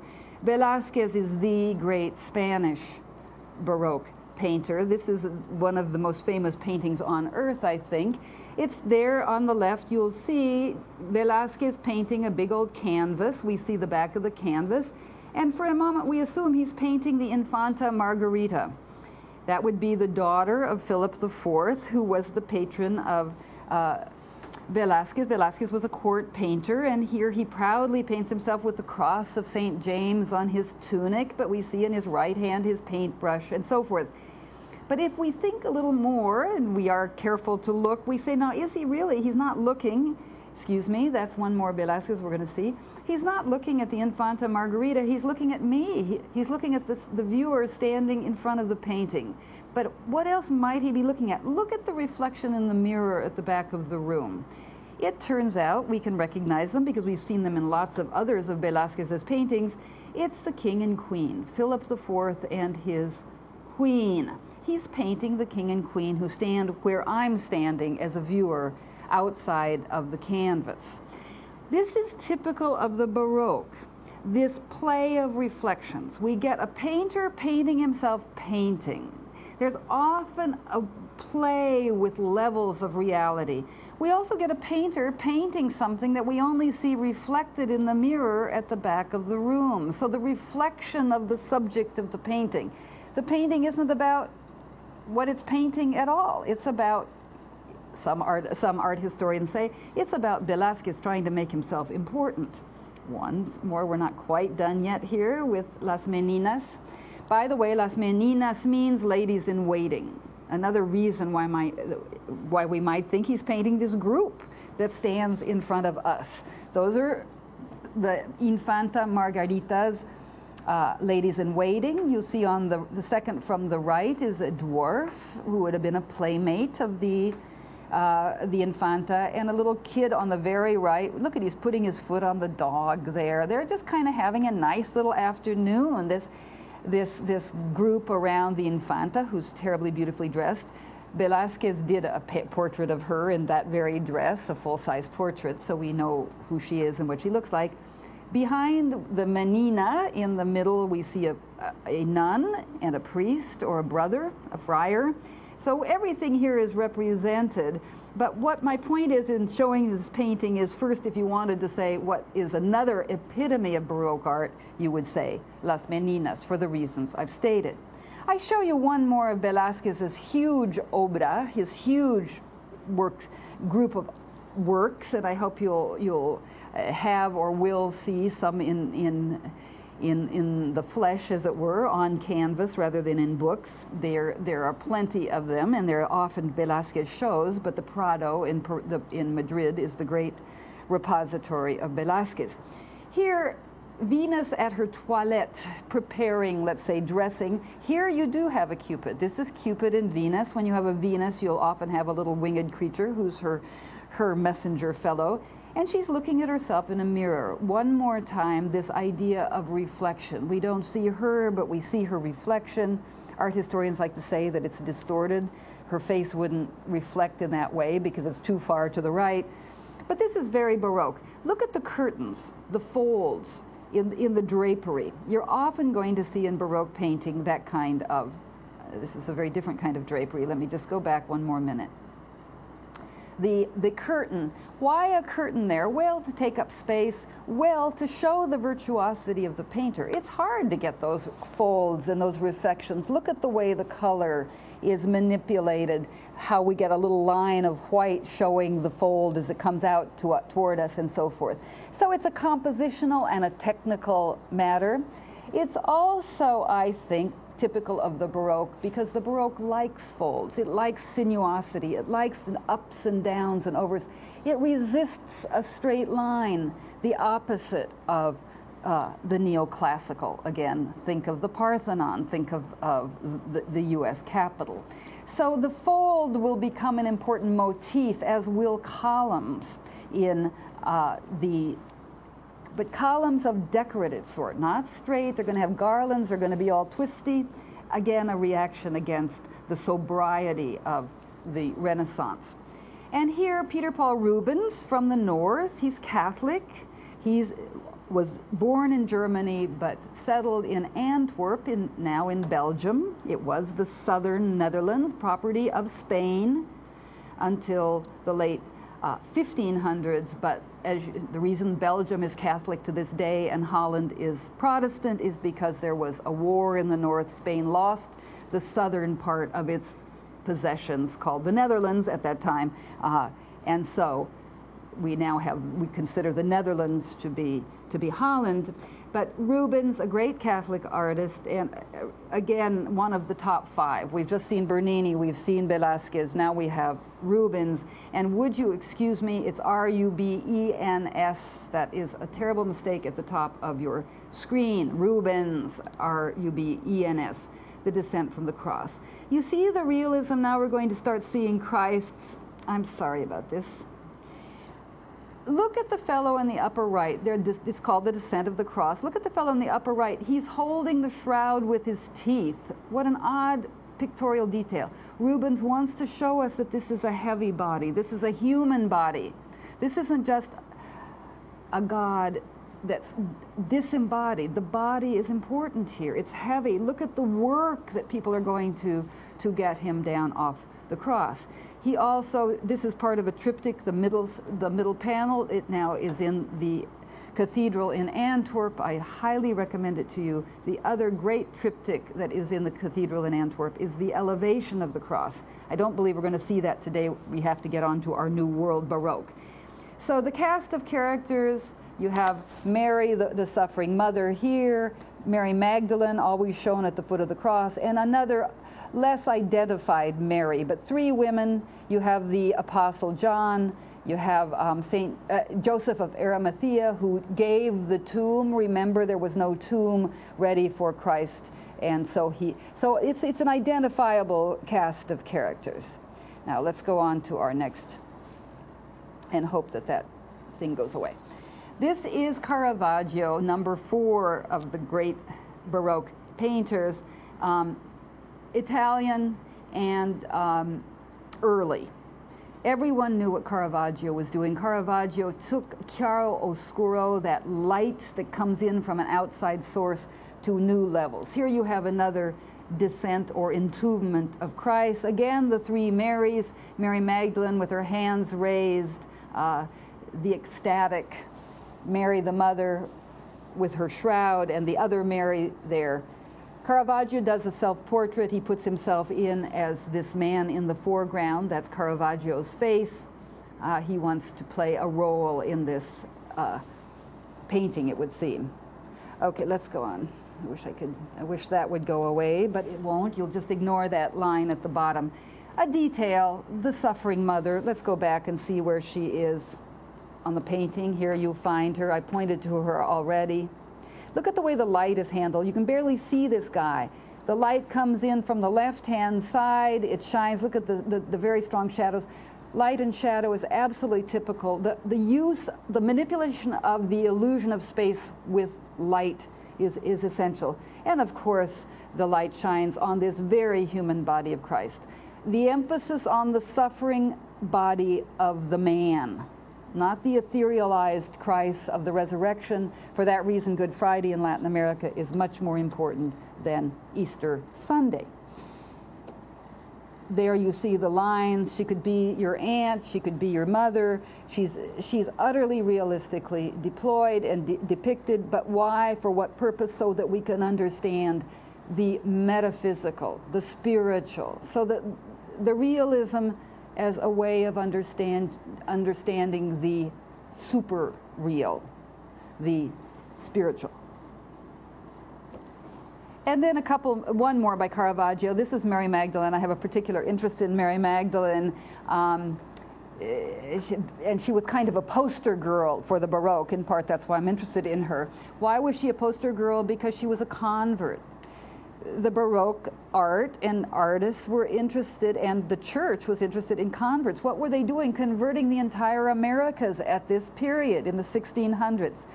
She was also a penitent. She converted from a life of easy luxury. Remember, she was a courtesan, a prostitute, if you want. She was an elegant prostitute, but many paintings, and I'll show you a couple more, show her putting away her worldly things to follow Christ. That was a message that the church wanted to get out. Why is she asleep here? Why is she looking so calm? Because she's been forgiven. She's done penance for her sins, for her former life. Why is penance so important at this period? Remember, the Protestants are throwing penance as a sacrament out the window. Protestants do not go to confession. Martin Luther says, if you're baptized and you believe, you'll be forgiven. So it's pushing, I'm sure that's a detail down at the bottom I'm going to show you in a minute. But first I wish I could get rid of this, I can't. Anyway, I'm going to show you a detail in the lower left that you can't see very well because my icons are up. But penance became very, very important. So we're going to see a penitent Magdalene quite often in Baroque painting. How do we know this is Mary Magdalene? We know it by her attributes. What are attributes? They're the visual language, the visual syntax of Baroque art. People at the time could read it like we read a book. Look at that 1/2 second, say, oh, Mary Magdalene. How do they know? Because of the broken pearls and the vessel with oil. Mary Magdalene, or an unnamed woman, in fact, in the Bible, washes Christ's feet with her tears and dries them with her hair. This vessel is to remind us of that washing, the ablution of Christ's feet, and the broken pearls are to remind us of her former life of luxury, now in pieces. Why pearls? Well, the broken pearls look a little like tears, do they not? And also, think of the symbolic value of pearls. Pearls are a bit of dirt, a bit of grit that gets into an oyster or a gastropod of other sorts and becomes something beautiful. So something, let's say, ugly becomes something beautiful. Ah, what a wonderful idea for representing conversion. Your soul is a little sullied, and then it becomes beautiful when you convert. So pearls become a symbol of Mary Magdalene, as does this vessel. We'll see some more. Look at those 2 earrings, will you? We're not into jewelry too much here, but let's look at them. They are Baroque pearls. To this day, if you buy an irregular pearl, it is called a Baroque pearl. Baroque, one of the etymologies of the word comes from the word wart in Latin, verruga in Spanish. It means something lumpy, bumpy, not regular. This is a great metaphor for the Baroque. Haven't I said it already? The Baroque likes the extravagant, it likes the extreme, it likes the asymmetrical, unlike the Renaissance classicism that it was following. So those are Baroque prose. There are other etymologies, and indeed the Baroque etymology is dismissed by people, but I'm going to go ahead with my pictures because we're getting behind. Another Caravaggio, he certainly didn't only do religious painting. By the way, Caravaggio is known just like that, Caravaggio. His name is actually Michelangelo de Medici, but he's from the town of Caravaggio, and that's how he's known. He had a dissolute life, died young, a very, very great genius. He did, as did all of the Baroque and European Baroque, and also New World, but less New World. New World Baroque is hugely religious because of the work of conversion that art was supposed to do. But nonetheless, here you see, I wanted to show you a Narcissus, a beautiful young man looking at his reflection in the water. I show it, and it's a big, again, a big myth. I won't say poster myth, but a myth that's important to the Baroque because of this whole problem of seeing, this problem of appearance is what we're seeing real. The idea that the world is no longer so solid or so easily known. This in the Cathedral of Seville, one of the great Baroque crucifixes in the European mode, not a great deal of blood. It hangs, as I said, in the Cathedral of Seville. If you read John Rupert Martin's book, which I'm going to hold up for you in a minute, you'll see that there's a great argument here about the way that the head is tilted, the eyes are open in order for the believer to look and see Christ. One more example, the ceiling, painted ceiling of the Church of St. Ignatius in Rome. As you know, St. Ignatius is the founder of the Jesuits. The Jesuits are the great promoters of Baroque art. If you see a Jesuit church, at least in New Spain, it's going to be elaborate. And certainly in Rome, it's going to be very heavily decorated, ornate, many, many, many images. This is a trompe-l'œil. We use the French term that means to deceive the eye. This isn't quite a flat ceiling, but it certainly isn't open to the sky. The Baroque loves the trick that makes you think that something is bigger than it is, that it's farther away. So you get all of these heavenly hosts flying around. I'm going to show you a detail. It's the apotheosis of St. Ignatius. Up there in the very middle here is a little St. Ignatius floating up to heaven with the help of an angel. But you see people here falling and flying. This is very typical of the Roman Baroque, this trompe-l'œil structure. We've all seen it. If you go downtown into Houston, there'll be a blank side of a building that'll have doors and windows, and suddenly you say, I didn't realize they'd built a new building there, and then you'll realize it's painted. It's so real, so realistically painted that you mistake it for real rather than a painting. That's what the Baroque liked. Okay, so that a teeny beeny weeny, we didn't see any Rembrandt, we didn't see any Vermeer, we didn't see very much Caravaggio. We should have seen more. We should have looked at more Bernini. So if you want to pursue the European Baroque, and I think you have to if you're interested in the New World, I strongly recommend this book. It's John Rupert Martin's book called, as I say, in un-Baroque fashion, it's called simply Baroque. It should have a longer title somehow. But you see, this is not St. Teresa. This is another of Bernini's swooning saints in marble, also in Rome. St. Ludovica, she's in another church. But in any case, Martin's book is 1977. It remains a kind of classic in looking at how the European Baroque communicates and why, what it needs to communicate. And it's not just about the religious warfare that I've been talking about. It's about the incredible scientific discoveries of the 17th century. Remember, Galileo is under house arrest in about 1620 or so. You can help me with the dates there. But early Baroque period, the church is still resisting scientific discovery. People are still worried. Pascal, the great French philosopher of doubt, is saying, oh my goodness, now here we are, we poor humans caught between infinity and the infinitesimal. Space, the microscope, the telescope is coming up. The whole heavens are no longer a comfy cover for the human soul, but indeed a perspective on the infinite. So the Baroque is responding not only to ecclesiastical and theological imperatives, but also to the increase in learning. It's really the beginning of modernity for me, because the circulation of the blood. Think of Rembrandt's painting The Anatomy a Lesson, where he shows a bunch of Amsterdam burghers watching a body be skinned and interested in the muscles. So there's a huge revolution in the way in learning, as well as a revolution in the way that people thought about belief and where they located their beliefs. Added to these revolutions is the revolution of the New World. Imagine, the map seemed fairly defined. And then suddenly, and this is of course 1492, though Columbus died swearing he had discovered nothing new because it was not on the Catholic maps of the world. It took Amerigo Vespucci, as you know, in 1507, I believe, sailing down the coast further south than Columbus went, to say, no, this is not Cathay, this is something bigger. We've got to rethink the maps of the world.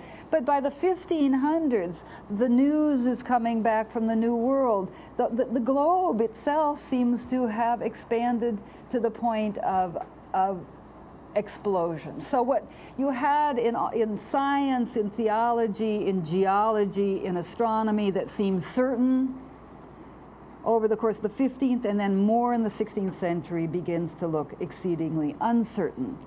So we use our art to nail things down. It's a conservative art, the Baroque, as a Catholic matter in the 17th century. But now what we want to do is go and see what happens to this conservative Catholic monarchical hierarchical art and beautiful art when it gets to the New World. So let me just change here for one moment my program, and we're going to go to a website that I have for the classes I teach. You'll see that now on your screen, and if you're interested in these different picture galleries, you can take your pick. Some of them are designed for my courses in magical realism, and some for my courses on the New World Baroque. But I think some of these galleries would be interesting to you. I'm going to start with the one, and I'm just going to talk about the art, and I hope that that'll be a way of instructing you as you look at these pictures about what the Baroque is, rather than defining it from A to Z. I think we'll end up with a definition as we work through these. The next, and you'll see that, by the way, on my site, not to advertise my website, I don't mean to do that, you have enough reading as it is, but we will get to 100 Years of Solitude, and you'll see that down here I put up 3 illustrated lectures, what I call illustrated lectures. And the middle one, Monsters and Martyrs, is about Garcia Marquez and Baroque art. And so you might want to think about taking a look at that. You'll see my argument, and you'll see the pictures that I use to say that Garcia Marquez's characters have a lot to do with Baroque painting, and his narrative structure has to do with certain kinds of expressive forms in the Baroque. So I just recommend that to your attention.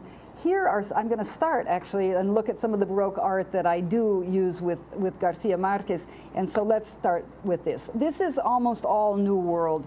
And some of it is going to look pretty European to you because it was an academic art. We're going to end up with the folk Baroque, where we're going to see a lot more of the hand of the indigenous artist. And we're going to see more the rural, the informal, the incorrect, let's say, art of, by incorrect I mean not doctrinal. I mean it's not like that ceiling in Rome that we looked at where everything is according to Hoyle, according to the Catholic Church. I mean St.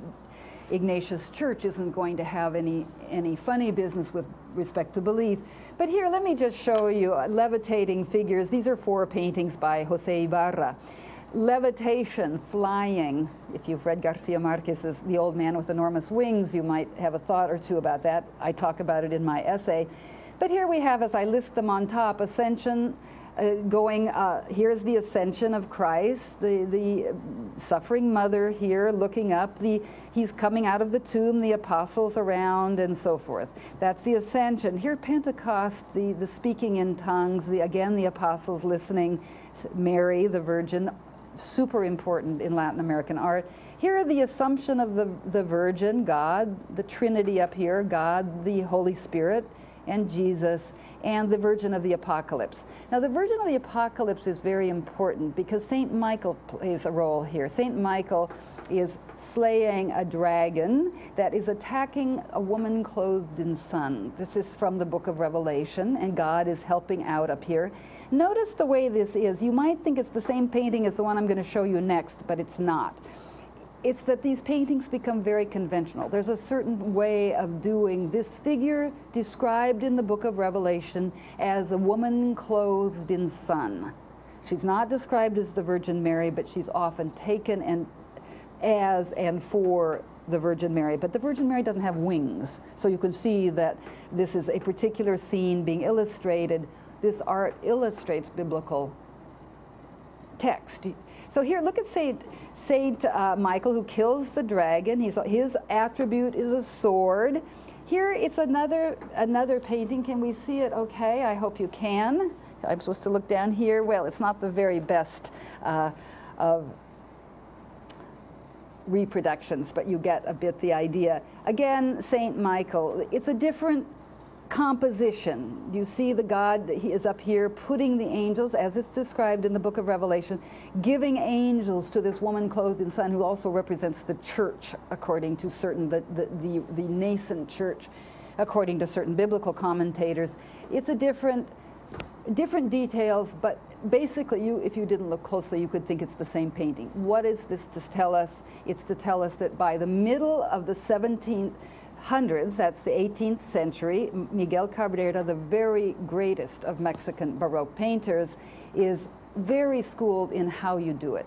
This is not about the artist's originality. This isn't, oh, I think I'm inspired today to represent this scene in the Bible in a certain way. No, you have to read the Bible. You have to be very careful that you're doctrinally correct as you represent these scenes. So here, the Virgin of the Apocalypse. I wish my computer were a little lighter, but I don't dare play with it now. Another Virgin of the Apocalypse. Here you see the same. She doesn't have the baby this time, but we have the Saint Michael here by Cristobal Villalpando. There's a gallery on my website that I just showed you, dedicated altogether to his work. Villalpando and Cabrera are the great new Spanish Baroque painters, and so we see a lot of them. Here you get a different feel altogether. St. Michael is hacking away at these dragons, which has 7 heads, for the 7 emperors of Rome that persecuted the Christians. Remember, the book of Revelation is written about 100 years after Christ, 93 or something AD. And what we have here is a bunch of water. Now, what's this water, all these drops? Well, it's about the fact that the dragon, in a last-ditch attempt to get this woman clothed in sun under his control, has spewed out a bunch of water. If you read that passage, you'll know that. The people who saw this painting would have known that. They would have said, oh, isn't that an interesting way to handle the water in that scene? I do believe they would, I do believe they would have recognized, instead of saying, what is that odd use of water in that scene? So these things are known. This is one of my favorite paintings, again, by an early Mexican Baroque painter, the mystical marriage of St. Catherine of Alexandria. How do we know that it's St. Catherine of Alexandria? Down here, if we could see it better, we would see a broken wheel. It would have a spoke. It does have a spike, rather, coming out of it. She's holding a palm. These are all hints. Plus, we know that St. Catherine had a vision of the mystical marriage, her mystical marriage with the infant Christ. He's putting a ring on her finger. The Catherine wheel, she was tortured. She was an early saint. She was tortured, but on a wheel, a tortured rack, where she was to be pulled apart. You notice she's perfectly fine. Martyrs are always painted quite whole. St. Lucy, whose eyes were taken out, is shown with a platter, great Zurbarán series of women saints, with a platter with her eyes on it, but also her eyes in her head. Martyrs are protected. So we feel terrible about about them. At the same time, we celebrate their victory over their enemies. It's a very militant church, the Baroque, and the Baroque art represents this militant Catholic Church at this time. The palm, if you see it, you will always know it's a saint who died a martyr's death. So the palm is the attribute of martyrdom. In this case, the Catherine wheel is the attribute of Saint Catherine. And it's always exploded because she triumphs over her torturers in this way. The Virgin Mary is seated on a cloud. Her feet never touch the earth. It looks a bit like a rock, but it is a cloud. And then one of my favorite parts of all of New World Baroque painting, this flutter of wings, this bevy of angels up here. Again, there's always this break. It's in fact literally called rompimiento in Spanish art history, this break into the infinity of this transcendental world, even as we see how realistically portrayed these human beings are.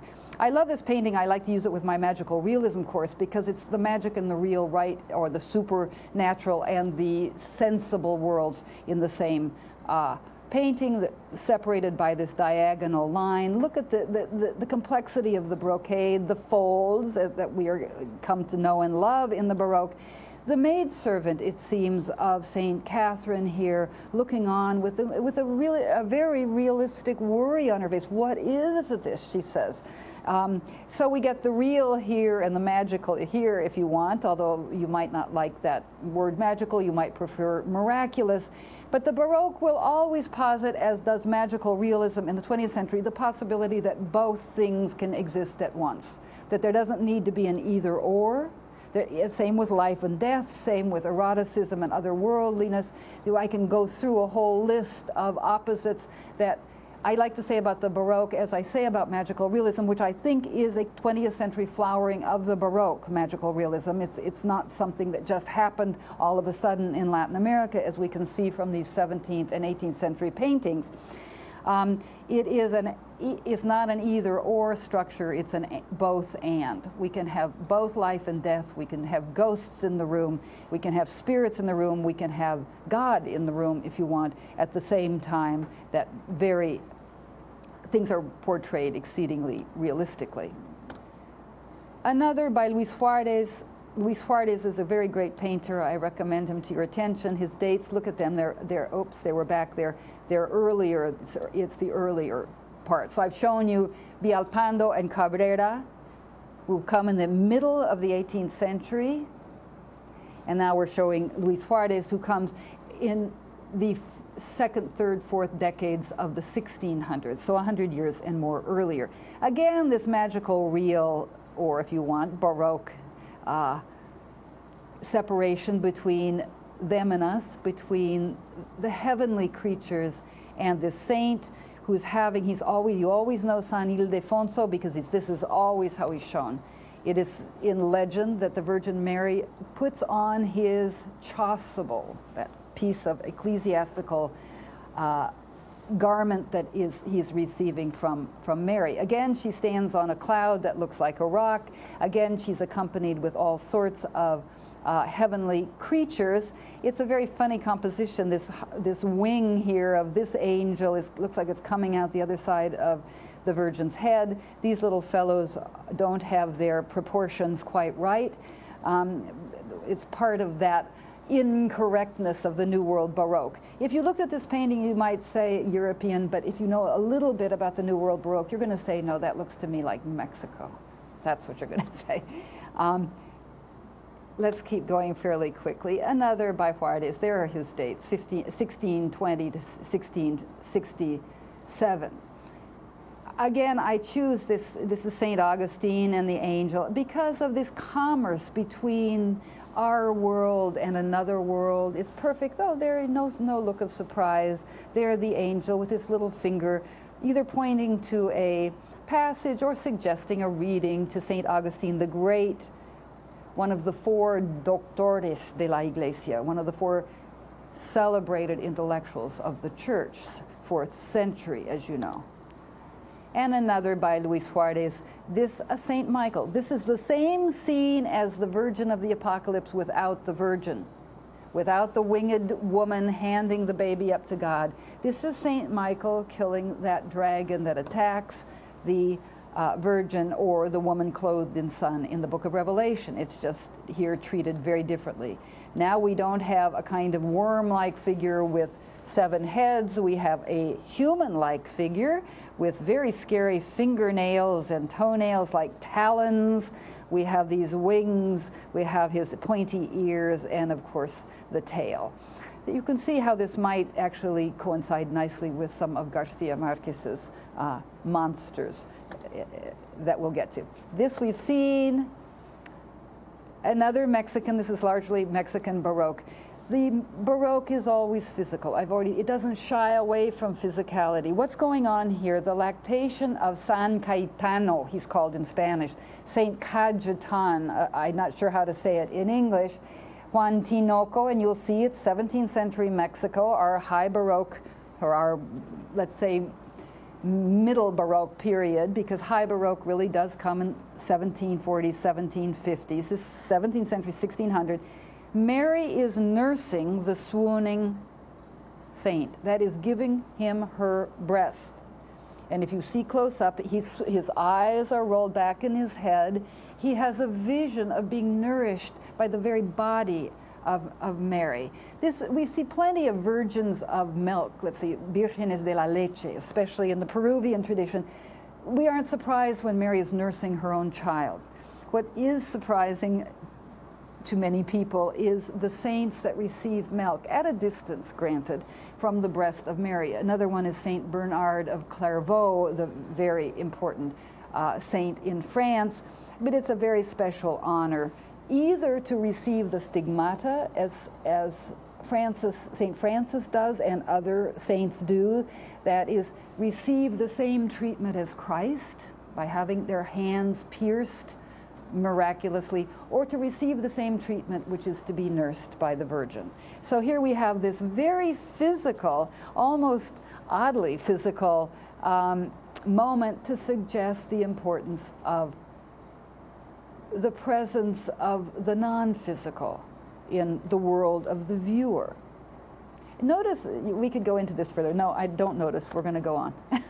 Here, St. Francis Xavier with a flame coming out of his chest. Again, this body as active vehicle and vessel for spirit. Why a flame? Look at his eyes are rolled back. Why a flame? Because he was a great preacher. St. Francis Xavier is the lieutenant of St. Ignatius, another Baroque saint. He's told to go to the east to preach. He was a great preacher. His 4 journeys to China and thereabouts are well documented. There are maps that trace his voyages. He dies in the east. Another by Cabrera. What's going on here? This is a huge panel in Tepoztlan. It's called, in fact, St. Francis Xavier Tepoztlan. Now the Vice-Regal, Museo del Virreinato, the Museum of the Vice-Royalty, or the colonial period in Mexico. It's a church, a Jesuit church outside of Mexico City, well, now almost inside Mexico City, engulfed by the city, though still its own separate little town, Tepoztlan.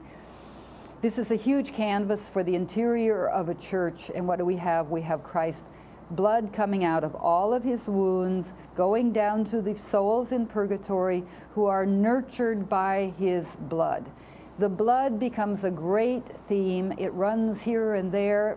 You'll remember a scene in 100 Years of Solitude, if you've read it before, about blood finding its way from here to there. But in any case, why such an emphasis on Christ's blood? Why not on the beautiful Assumption? Why? Because the Protestants, again, those Protestants, they're challenging the very theory of the Mass, which is transubstantiation. They're challenging the very idea that during the Mass, that bread is the body of Christ and the wine is the blood. Catholics believe in the transubstantiation, the miraculous conversion of those elements to the body and blood of Christ. What happens with the Protestants? They say, no, we're not going to do that. We're going to say it's symbolic. So it's bread and it's grape juice in some traditions. It may be wine in others. But it's not Christ's blood. It's symbolic of the blood. So you can go to the Methodist Church for months without having an actual communion service where there's bread and grape juice, whereas for the Catholics, Christ's blood is the Mass. It is the Eucharist. So one more of the sacraments, the Eucharist, that is thrown out the window by the Protestants and becomes a great theme in Catholic painting. So there you have it, the importance of Christ's blood for the salvation of souls. Some aren't going to be saved, by the way. You see a few dark figures here who just aren't looking up and are not being benefited by Christ's blood, you see. It's a whole morality tale there.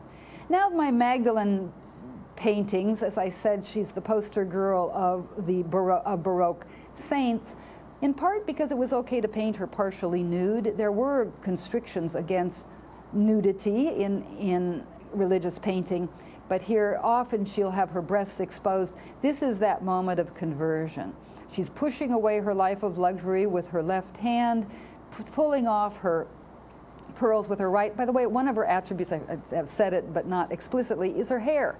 She's always shown with long auburn or red hair flowing down. Part of that kind of sensuality of this penitent. We'll see that. And again, look at the floor. We see those broken pearls, those tears, and that symbol of her conversion, and that symbol of her moving from grit to pearl, from sullied to saintly. And the Baroque pearls, again, in that brooch. We've seen this one. We're going to go by that. One more, Magdalene. In fact, there are two more, I believe. Here she is after Christ's death. She's looking at a crucifix, so we know that it's after Christ's death. She's out in the wilderness. She spends, according to legend, the rest of her life in the south of France. There are places, Autun, A-U-T-U-N, if you know that, where it is considered by tradition and by deep-seated belief that she went and she spent the rest of her life in penance. Angels would bring her food. There are paintings of angels bringing Mary Magdalene food. But what I want to point out here is the Baroque quality of the art beyond the theology.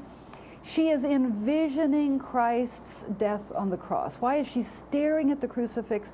It's not just happenstance. It's because the theory is that if you look at the suffering Christ, you yourself will be aided in gaining salvation. So it's painting as propaganda, as program, as doctrine, as dogma. Mary Magdalene is often shown contemplating the crucifix. So this is very important. I also would talk, if I had more time, about the folds in her garment. That's a fabulous painting. To manipulate space, who would think that that's a flat old piece of canvas? The painter is showing off here. It's an Italian, by the way. I should have said that. I have some Italian Magdalenes. I'm going to show you a French one next.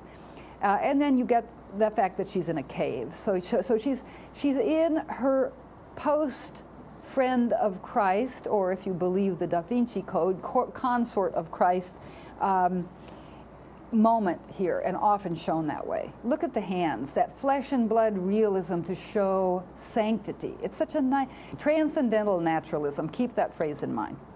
And one more, Philippe de Champaigne. The French painters especially loved Mary Magdalene because she was theirs. She had gone to France, according to legend, and you'll find that legend in a 13th century manuscript just published by Princeton University Press called The Golden Legend. It's in 2 volumes, and our own Mrs. de Menil, who gave Houston so much, has given us The Golden Legend in translation, written by a monk named Bordachine in the 13th century, saying what people believed about the saints. Practically this much out of 2 volumes is biblical. It's in the Bible. The rest is just popular legends that grow up around these saints. This business of Mary Magdalene going to France and spending the rest of her life in penance in a cave is not in the Bible. It's in the Golden Legend, if you're interested in saints' lives. They're all great narratives, and they're all about excess and extreme. A saint is excessive. By definition, a saint is hyper holy, and oftentimes starts out by being hyper bad. St. Augustine is another one, a terrible sinner till he converts and becomes St. Augustine. So here we have, again, the hair. I'm going to show you, we have the vessel. Here we know it's the Magdalene. And she often is shown with a book and study. A skull, the skull will always mean thinking about how short life is, how fleeting the worldly goods are. And so for Mary Magdalene, it's perfect that she has a skull because she herself used to think pearls were important, and now she knows better. She knows not to lay up her treasures on earth. And the hand, I guess I didn't put in my detail of the hands. I wanted to show you again the set of hands. This is Mexican, another important Mexican artist. It's a bit late, it's on toward neoclassicism. This is before and after. Here's the Magdalene in her very fancy room. There's a mirror here with a little picture of a suitor on it. You can't see it, a kind of gallant young man. And she's got her pearls, but you see she's weeping. She's already understood that this is not for her.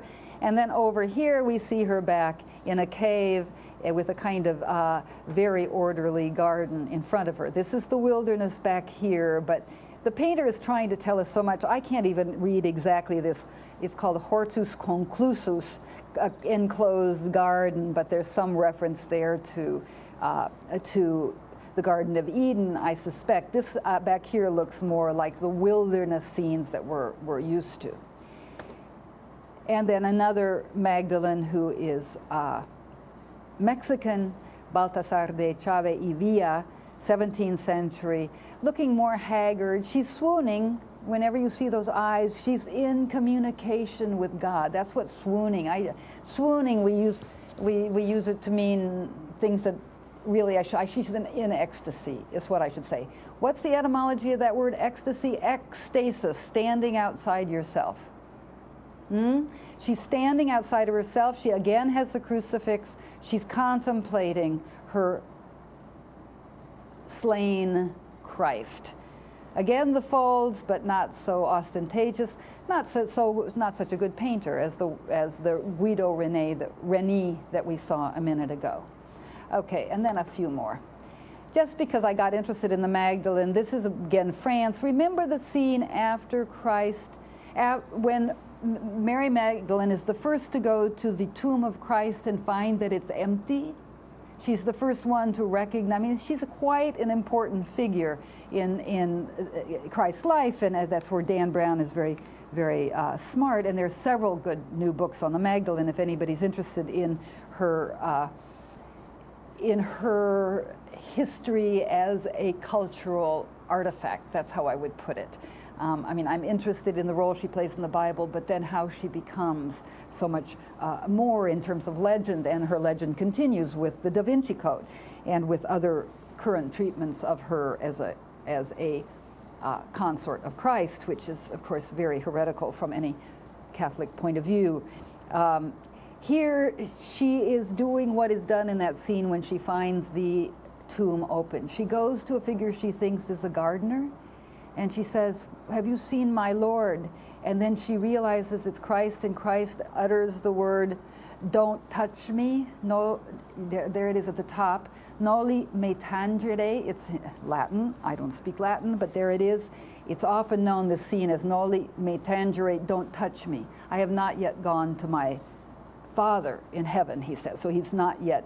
So as you get these rather poignant scenes of the great friend of Christ reaching out, and he's saying, no, no, unlike doubting Thomas, whom he lets touch the wounds. A little gender discrimination here. I put that next just to show it. This is another great Mexican Baroque artist. Look how good. This is academic art. These guys are schooled. There's nothing popular in the sense of popular. There's nothing anonymous about these painters. There's plenty of anonymous Baroque painting, but the ones whose names we remember are commissioned by churches, commissioned by religious orders, and they're very schooled. They begin by coming from Europe. Right away, Charles V, the first Habsburg king, sends artists, and certainly more under Philip II, the second Habsburg.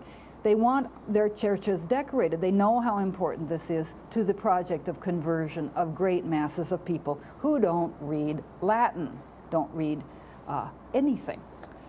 and certainly for the priests and the friars, the early converting orders, the Franciscans, the Dominicans, the Augustinians, the Mercedarians, the Fathers of Mercy or Brothers of Mercy, pictures were essential.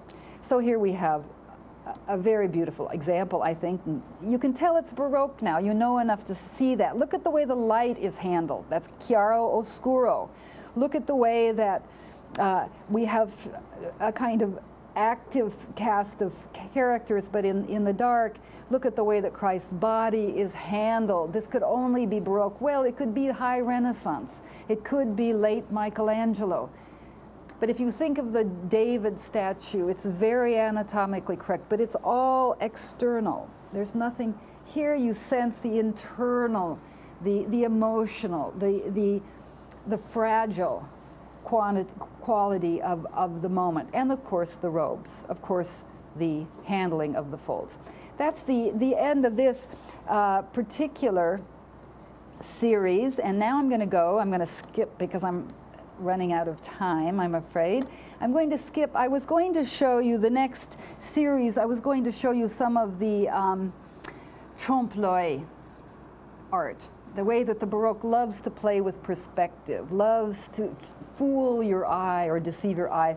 We might do some of that the next time I talk to you, but let's look now at what I call folk Baroque. That's going to be the less doctrinal, the less correct. It's going to be the more Latin American, because indigenous hands in rural churches are allowed, indeed encouraged by friars and then by priests, to exercise their creativity. Now, I've already said that creativity didn't get invented until the originality, and that's true. But the friars and then the priests and the secular clergy would have seen the irregularities in some of these churches, would have seen that this doesn't look quite like Catholic art. Oh my goodness, I think I may have run out of time. How can that be? I might have to show this to you next time or quickly. How much time? Oh, I only have, oh my goodness. Well, I'm sorry I didn't go more quickly. Let me just show you really one facade in Bolivia. This is San Lorenzo Potosi. It has amazing figures here and here that you won't see in any place in Europe, and I'm going to show them to you. They're indigenous figures holding up columns. Look at these. Art historians who are learning about the counter-conquest of the New World Baroque pay particular attention to these figures. There's one, and then, oop, we skipped one, and then another. So there you see the kind of excessive or extraordinary quality of the New World Baroque in architecture. And I'm out of time. Thank you very much for listening, and maybe go to this website and take a look. Thanks.